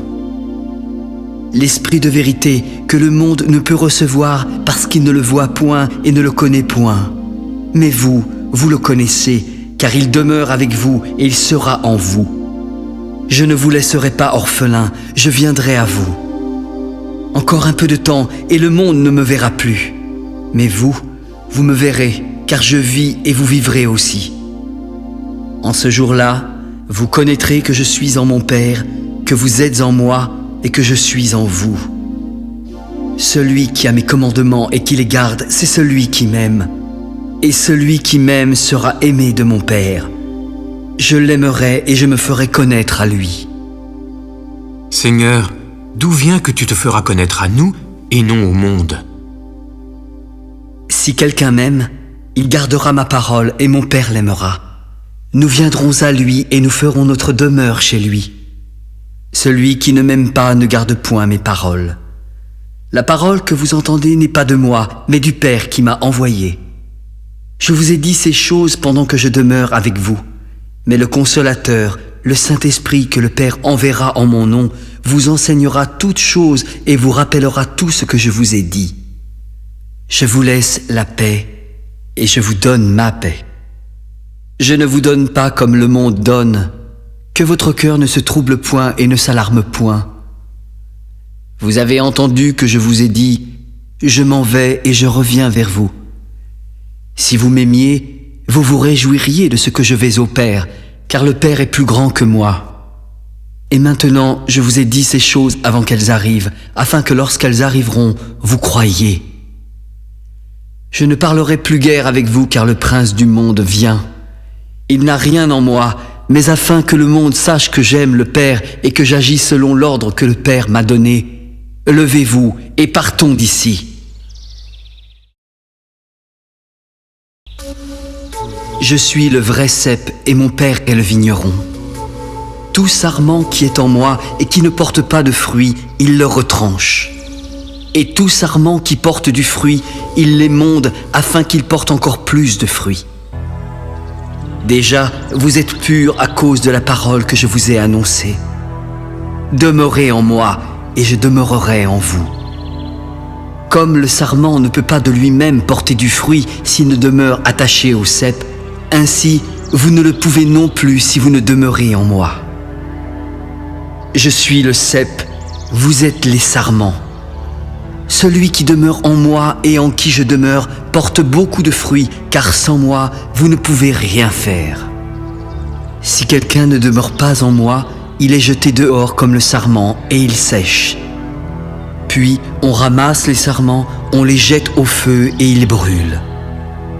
Si vous demeurez en moi et que mes paroles demeurent en vous, demandez ce que vous voudrez et cela vous sera accordé. Si vous portez beaucoup de fruits, mon Père sera glorifié et vous serez mes disciples. Comme le Père m'a aimé, je vous ai aussi aimé. Demeurez dans mon amour. Si vous gardez mes commandements, vous demeurerez dans mon amour, comme j'ai moi-même gardé les commandements de mon Père et que je demeure dans son amour. Je vous ai dit ces choses afin que ma joie soit en vous et que votre joie soit parfaite. C'est ici mon commandement. Aimez-vous les uns les autres comme je vous ai aimés. Il n'y a pas de plus grand amour que de donner sa vie pour ses amis. Vous êtes mes amis si vous faites ce que je vous commande. Je ne vous appelle plus serviteur, parce que le serviteur ne sait pas ce que fait son maître. Mais je vous ai appelé ami parce que je vous ai fait connaître tout ce que j'ai appris de mon Père. Ce n'est pas vous qui m'avez choisi, mais moi je vous ai choisi et je vous ai établi afin que vous alliez et que vous portiez du fruit, afin que votre fruit demeure et que ce que vous demanderez au Père en mon nom, il vous le donne. Ce que je vous commande, c'est de vous aimer les uns les autres. Si le monde vous hait, sachez qu'il m'a haï avant vous. Si vous étiez du monde, le monde aimerait ce qui est à lui. Mais parce que vous n'êtes pas du monde et que je vous ai choisi du milieu du monde, à cause de cela, le monde vous hait. Souvenez-vous de la parole que je vous ai dite. Le serviteur n'est pas plus grand que son maître. S'ils m'ont persécuté, ils vous persécuteront aussi. S'ils ont gardé ma parole, ils garderont aussi la vôtre. Mais ils vous feront toutes ces choses à cause de mon nom parce qu'ils ne connaissent pas celui qui m'a envoyé. Si je n'étais pas venu et que je ne leur eusse point parlé, ils n'auraient pas de péché. Mais maintenant, ils n'ont aucune excuse de leur péché. Celui qui me hait est aussi mon Père. Si je n'avais pas fait parmi eux des œuvres que nul autre n'a faites, ils n'auraient pas de péché. Mais maintenant, ils les ont vus et ils nous ont haïs, moi et mon Père. Mais cela est arrivé afin que s'accomplisse la parole qui est écrite dans leur loi. Ils m'ont haï sans cause. Quand sera venu le Consolateur que je vous enverrai de la part du Père, l'Esprit de vérité qui vient du Père, il rendra témoignage de moi. Et vous aussi, vous rendrez témoignage parce que vous êtes avec moi dès le commencement.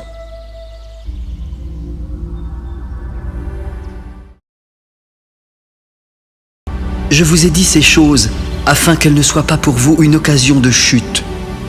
Ils vous excluront des synagogues, et l'heure vient même où quiconque vous fera mourir croira rendre un culte à Dieu. Ils agiront ainsi parce qu'ils n'ont connu ni le Père ni moi. Je vous ai dit ces choses afin que lorsque l'heure sera venue, vous vous souveniez que je vous les ai dites. Je ne vous en ai pas parlé dès le commencement parce que j'étais avec vous.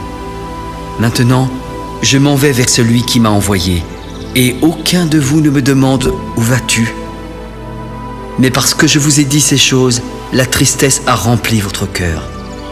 Cependant, je vous dis la vérité. Il vous est avantageux que je m'en aille, car si je ne m'en vais pas, le Consolateur ne viendra pas vers vous. Et si je m'en vais, je vous l'enverrai.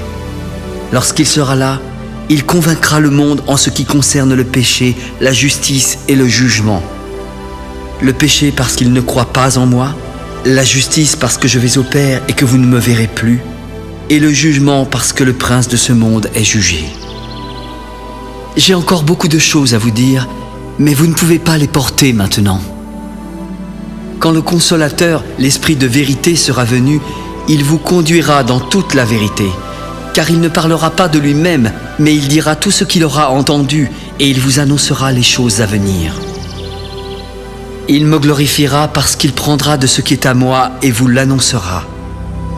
Tout ce que le Père a est à moi. C'est pourquoi j'ai dit qu'il prend de ce qui est à moi et qu'il vous l'annoncera. Encore un peu de temps et vous ne me verrez plus. Puis encore un peu de temps et vous me verrez parce que je vais au Père. Là-dessus, quelques-uns de ses disciples se dirent entre eux. Que signifie ce qu'il nous dit ? Encore un peu de temps et vous ne me verrez plus. Et puis encore un peu de temps et vous me verrez.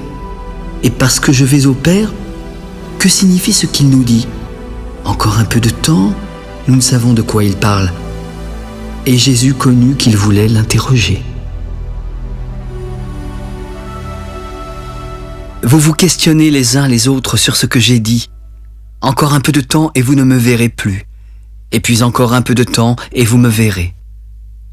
En vérité, je vous le dis, vous pleurerez et vous vous lamenterez et le monde se réjouira. Vous serez dans la tristesse, mais votre tristesse se changera en joie. La femme, lorsqu'elle enfante, éprouve de la tristesse, parce que son heure est venue. Mais lorsqu'elle a donné le jour à l'enfant, elle ne se souvient plus de la souffrance à cause de la joie qu'elle a de ce qu'un homme est né dans le monde. Vous aussi, vous êtes maintenant dans la tristesse. Mais je vous reverrai et votre cœur se réjouira. Et nul ne vous ravira votre joie. En ce jour-là, vous ne m'interrogerez plus sur rien. En vérité, je vous le dis, ce que vous demanderez au Père, il vous le donnera en mon nom. Jusqu'à présent, vous n'avez rien demandé en mon nom. Demandez et vous recevrez afin que votre joie soit parfaite. Je vous ai dit ces choses en parabole, mais l'heure vient où je ne vous parlerai plus en parabole et où je vous parlerai ouvertement du Père. En ce jour, vous demanderez en mon nom et je ne vous dis pas que je prierai le Père pour vous, car le Père lui-même vous aime parce que vous m'avez aimé et que vous avez cru que je suis sorti de Dieu. Je suis sorti du Père et je suis venu dans le monde. Maintenant, je quitte le monde et je vais au Père. Maintenant tu parles ouvertement et tu n'emploies aucune parabole. Maintenant nous savons que tu sais toutes choses et que tu n'as pas besoin que personne ne t'interroge. C'est pourquoi nous croyons que tu es sorti de Dieu. Vous croyez maintenant ? Voici, l'heure vient et elle est déjà venue où vous serez dispersés chacun de votre côté et où vous me laisserez seul. Mais je ne suis pas seul, car le Père est avec moi. Je vous ai dit ces choses afin que vous ayez la paix en moi. Vous aurez des tribulations dans le monde, mais prenez courage, j'ai vaincu le monde. »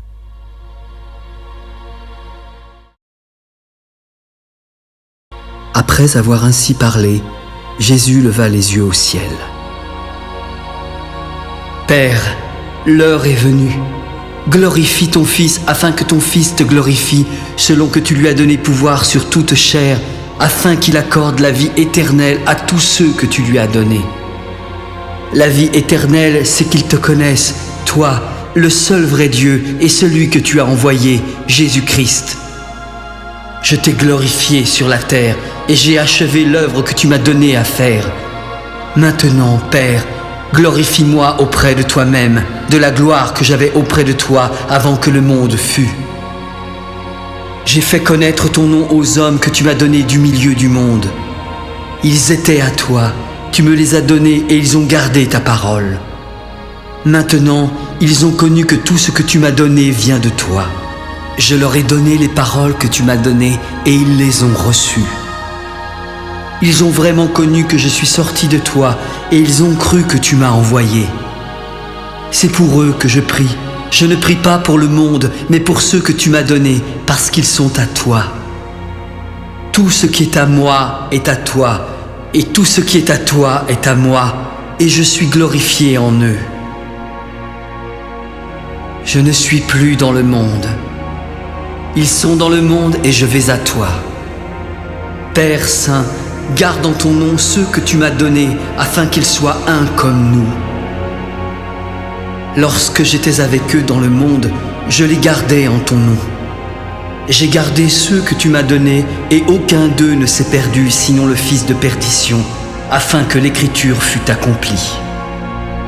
Et maintenant, je vais à toi, et je dis ces choses dans le monde, afin qu'ils aient en eux ma joie parfaite. Je leur ai donné ta parole, et le monde les a haïs, parce qu'ils ne sont pas du monde, comme moi je ne suis pas du monde. Je ne te prie pas de les ôter du monde, mais de les préserver du mal. Ils ne sont pas du monde comme moi, je ne suis pas du monde. Sanctifie-les par ta vérité, car ta parole est la vérité. Comme tu m'as envoyé dans le monde, je les ai aussi envoyés dans le monde. Et je me sanctifie moi-même pour eux, afin qu'eux aussi soient sanctifiés par la vérité. Ce n'est pas seulement pour eux que je prie, mais encore pour ceux qui croiront en moi par leur parole, afin que tous soient un comme toi, Père, tu es en moi, et comme je suis en toi, afin qu'eux aussi soient un en nous, pour que le monde croie que tu m'as envoyé. Je leur ai donné la gloire que tu m'as donnée, afin qu'ils soient un comme nous sommes un. Moi en eux et toi en moi, afin qu'ils soient parfaitement un, afin que le monde connaisse que tu m'as envoyé et que tu les as aimés comme tu m'as aimé. Père, je veux que là où je suis, ceux que tu m'as donnés soient aussi avec moi, afin qu'ils voient ma gloire, la gloire que tu m'as donnée. Parce que tu m'as aimé avant la fondation du monde. Père juste, le monde ne t'a point connu, mais moi je t'ai connu, et ceux-ci ont connu que tu m'as envoyé. Je leur ai fait connaître ton nom, et je leur ferai connaître afin que l'amour dont tu m'as aimé soit en eux, et que je sois en eux.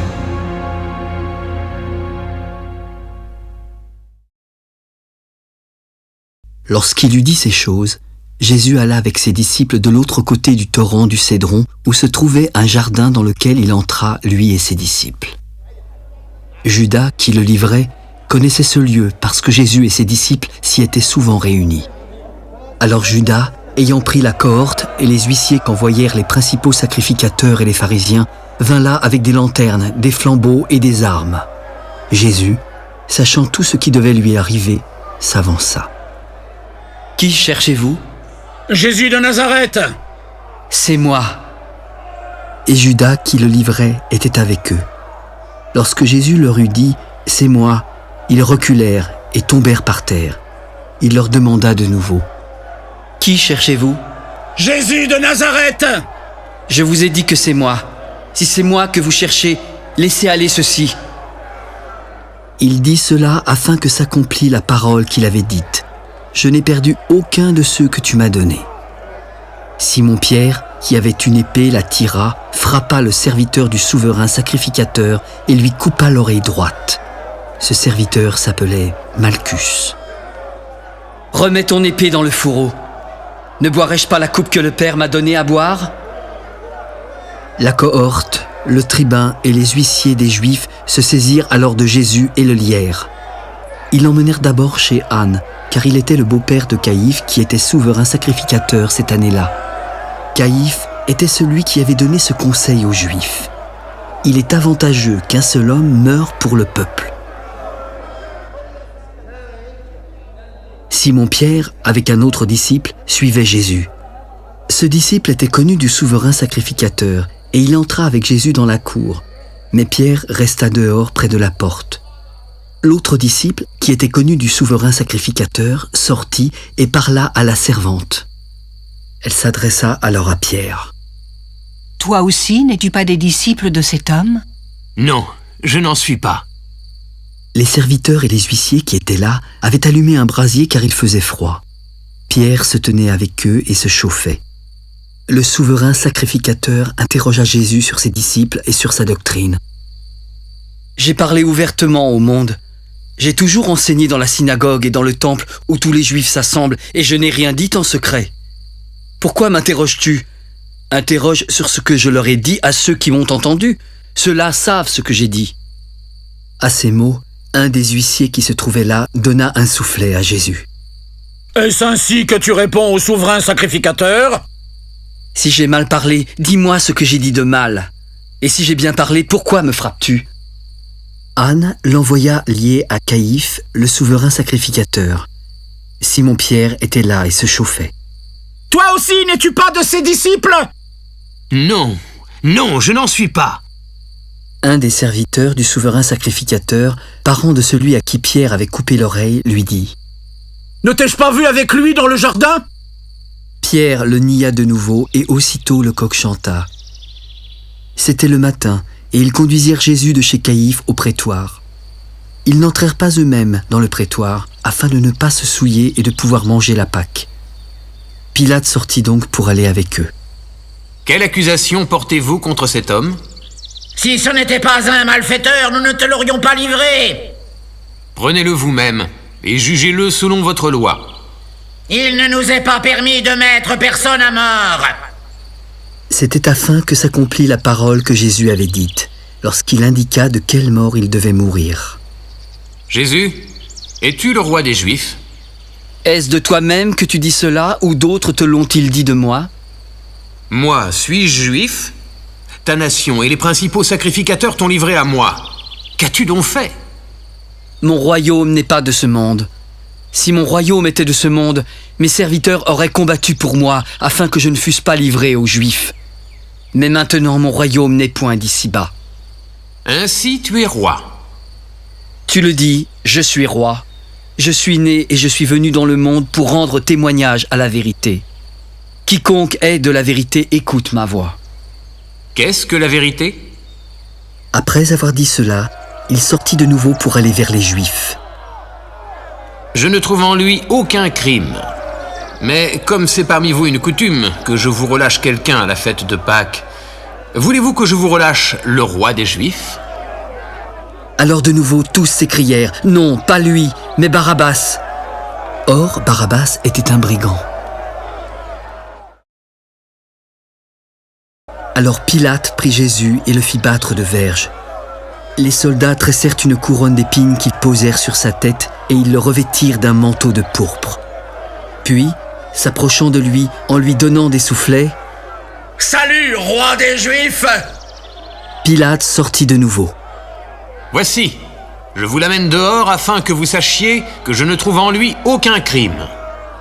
Jésus sortit en portant la couronne d'épines et le manteau de pourpre. Et Pilate leur dit : Voici l'homme. Lorsque les principaux sacrificateurs et les huissiers le virent, ils s'écrièrent : Crucifie-le! Crucifie-le! Prenez-le vous-même et crucifiez-le, car moi je ne trouve point de crime en lui. Nous avons une loi, et selon notre loi, il doit mourir parce qu'il s'est fait fils de Dieu. Quand Pilate entendit cette parole, sa frayeur augmenta. Il entra dans le prétoire et questionna Jésus. « D'où es-tu? Pourquoi ne me parles-tu pas? Ne sais-tu pas que j'ai le pouvoir de te crucifier et que j'ai le pouvoir de te relâcher? » Tu n'aurais sur moi aucun pouvoir s'il ne t'avait été donné d'en haut. C'est pourquoi celui qui me livre à toi commet un plus grand péché. Dès ce moment, Pilate cherchait à le relâcher, mais les Juifs criaient « Si tu le relâches, tu n'es pas un ami de César, car quiconque se fait roi se déclare contre César. » Pilate, ayant entendu ces paroles, amena Jésus dehors.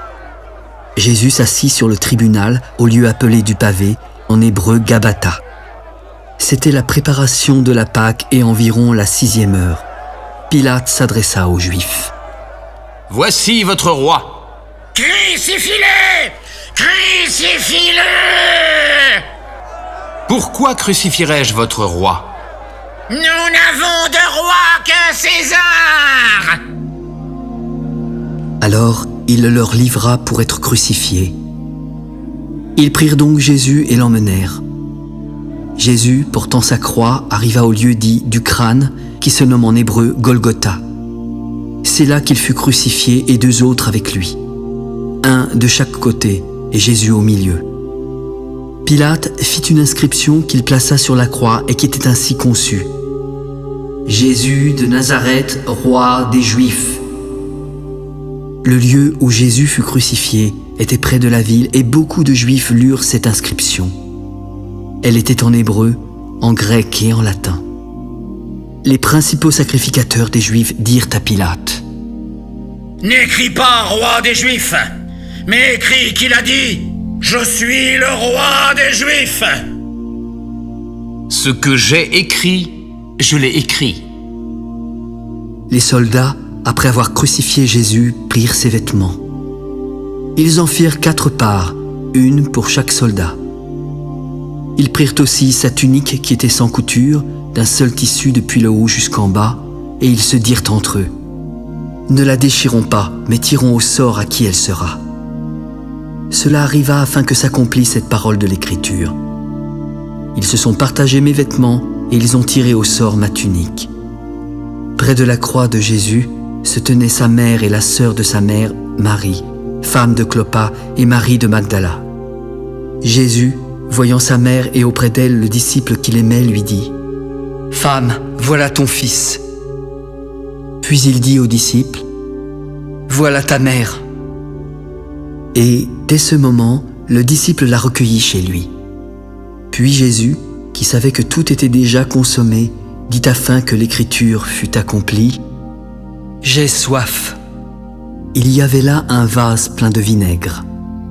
Les soldats en remplirent une éponge et l'ayant fixée à une branche d'hysope, ils l'approchèrent de sa bouche. Quand Jésus eut pris le vinaigre, il dit : « Tout est accompli. » Et, baissant la tête, il rendit l'esprit. Dans la crainte que les corps ne restassent sur la croix pendant le sabbat, car c'était la préparation et ce jour de sabbat était un grand jour, les Juifs demandèrent à Pilate qu'on rompît les jambes aux crucifiés et qu'on les enlevât. Les soldats vinrent donc et rompirent les jambes au premier, puis à l'autre qui avait été crucifié avec lui. S'étant approchés de Jésus et le voyant déjà mort, ils ne lui rompirent pas les jambes, mais un des soldats lui perça le côté avec une lance, et aussitôt il sortit de son corps du sang et de l'eau. Celui qui l'a vu en a rendu témoignage, et son témoignage est vrai. Il sait qu'il dit vrai afin que vous croyiez aussi. Ces choses sont arrivées afin que l'Écriture fût accomplie. Aucun de ces os ne sera brisé. Et ailleurs, l'Écriture dit encore : ils verront celui qu'ils ont percé. Après cela, Joseph d'Arimathée, qui était disciple de Jésus, demanda en secret, par crainte des Juifs, à Pilate la permission de prendre le corps de Jésus. Pilate l'ayant permis, il vint et prit le corps. Nicodème, qui auparavant était allé de nuit vers Jésus, vint aussi apportant un mélange d'environ 100 livres de myrrhe et d'aloès. Ils prirent donc le corps de Jésus et l'enveloppèrent de bandes avec les aromates, comme c'est la coutume d'ensevelir chez les Juifs. Il y avait un jardin dans le lieu où Jésus avait été crucifié. Et dans ce jardin, un sépulcre neuf où personne encore n'avait été mis. Ce fut là qu'ils déposèrent Jésus à cause de la préparation des Juifs et parce que le sépulcre était proche.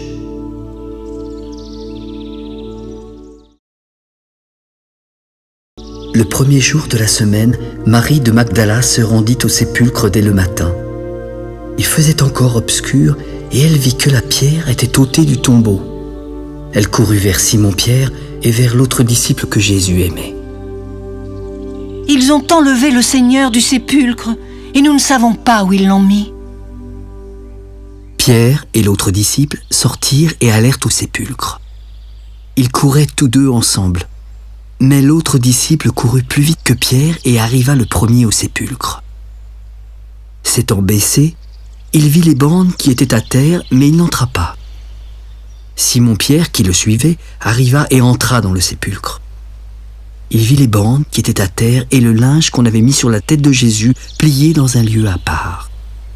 Alors, l'autre disciple, qui était arrivé le premier au sépulcre, entra aussi. Il vit et il crut. Mais il ne comprenait pas encore que selon l'Écriture, Jésus devait ressusciter des morts. Et les disciples s'en retournèrent chez eux. Cependant, Marie se tenait dehors près du sépulcre et pleurait. Tout en pleurant, elle se baissa pour regarder dans le tombeau. Elle y vit alors 2 anges vêtus de blanc, assis à la place où avait été couché le corps de Jésus, l'un à la tête, l'autre aux pieds. « Femme, pourquoi pleures-tu » ? Parce qu'ils ont enlevé mon Seigneur, et je ne sais pas où ils l'ont mis.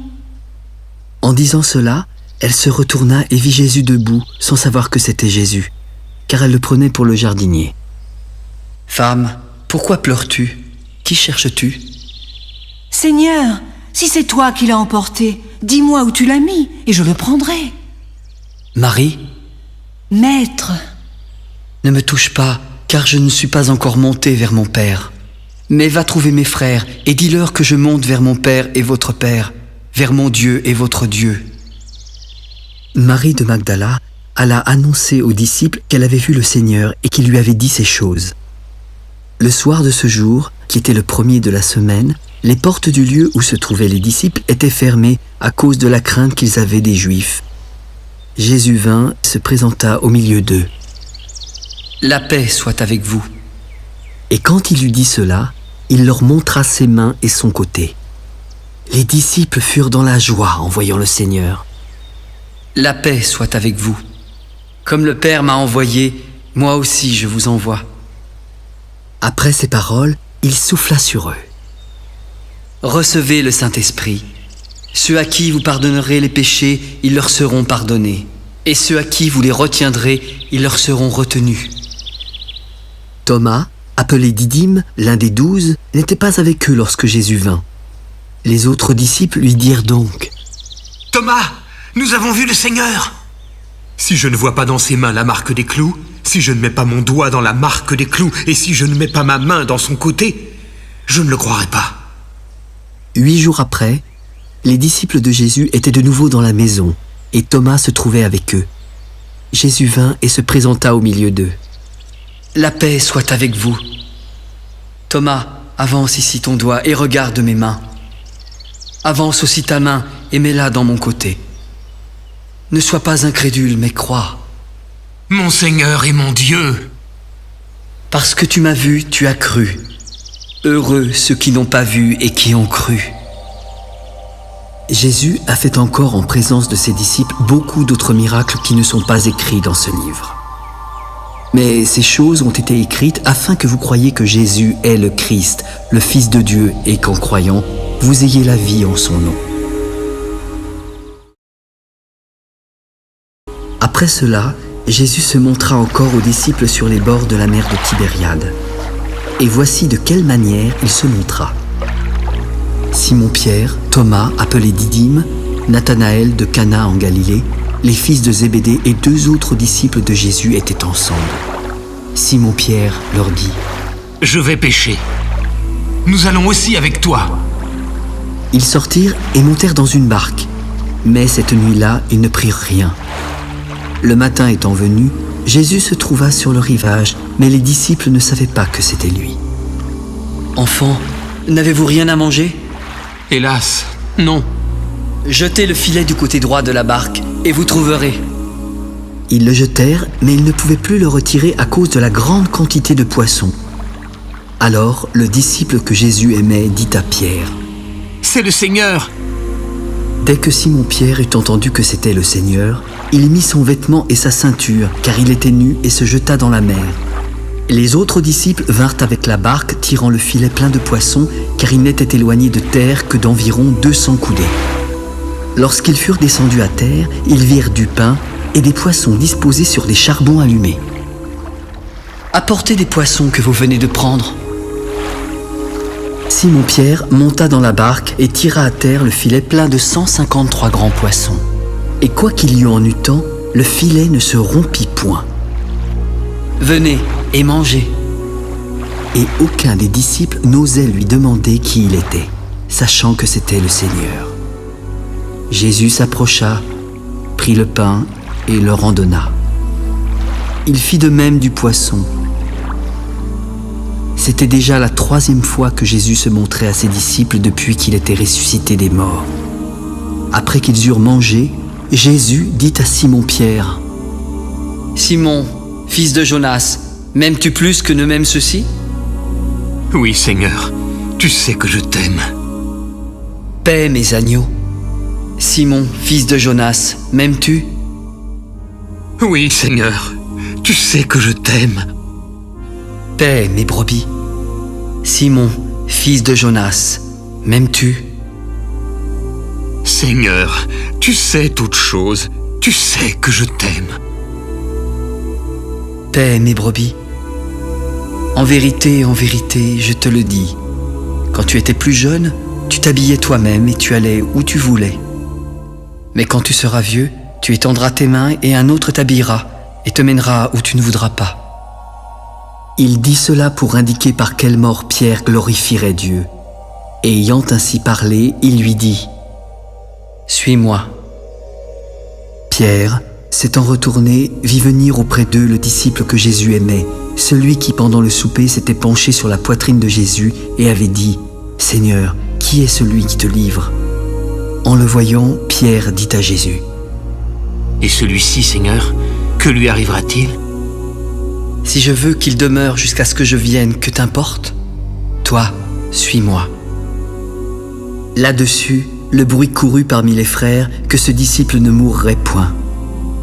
Cependant, Jésus n'avait pas dit à Pierre qu'il ne mourrait pas, mais « Si je veux qu'il demeure jusqu'à ce que je vienne, que t'importe ?»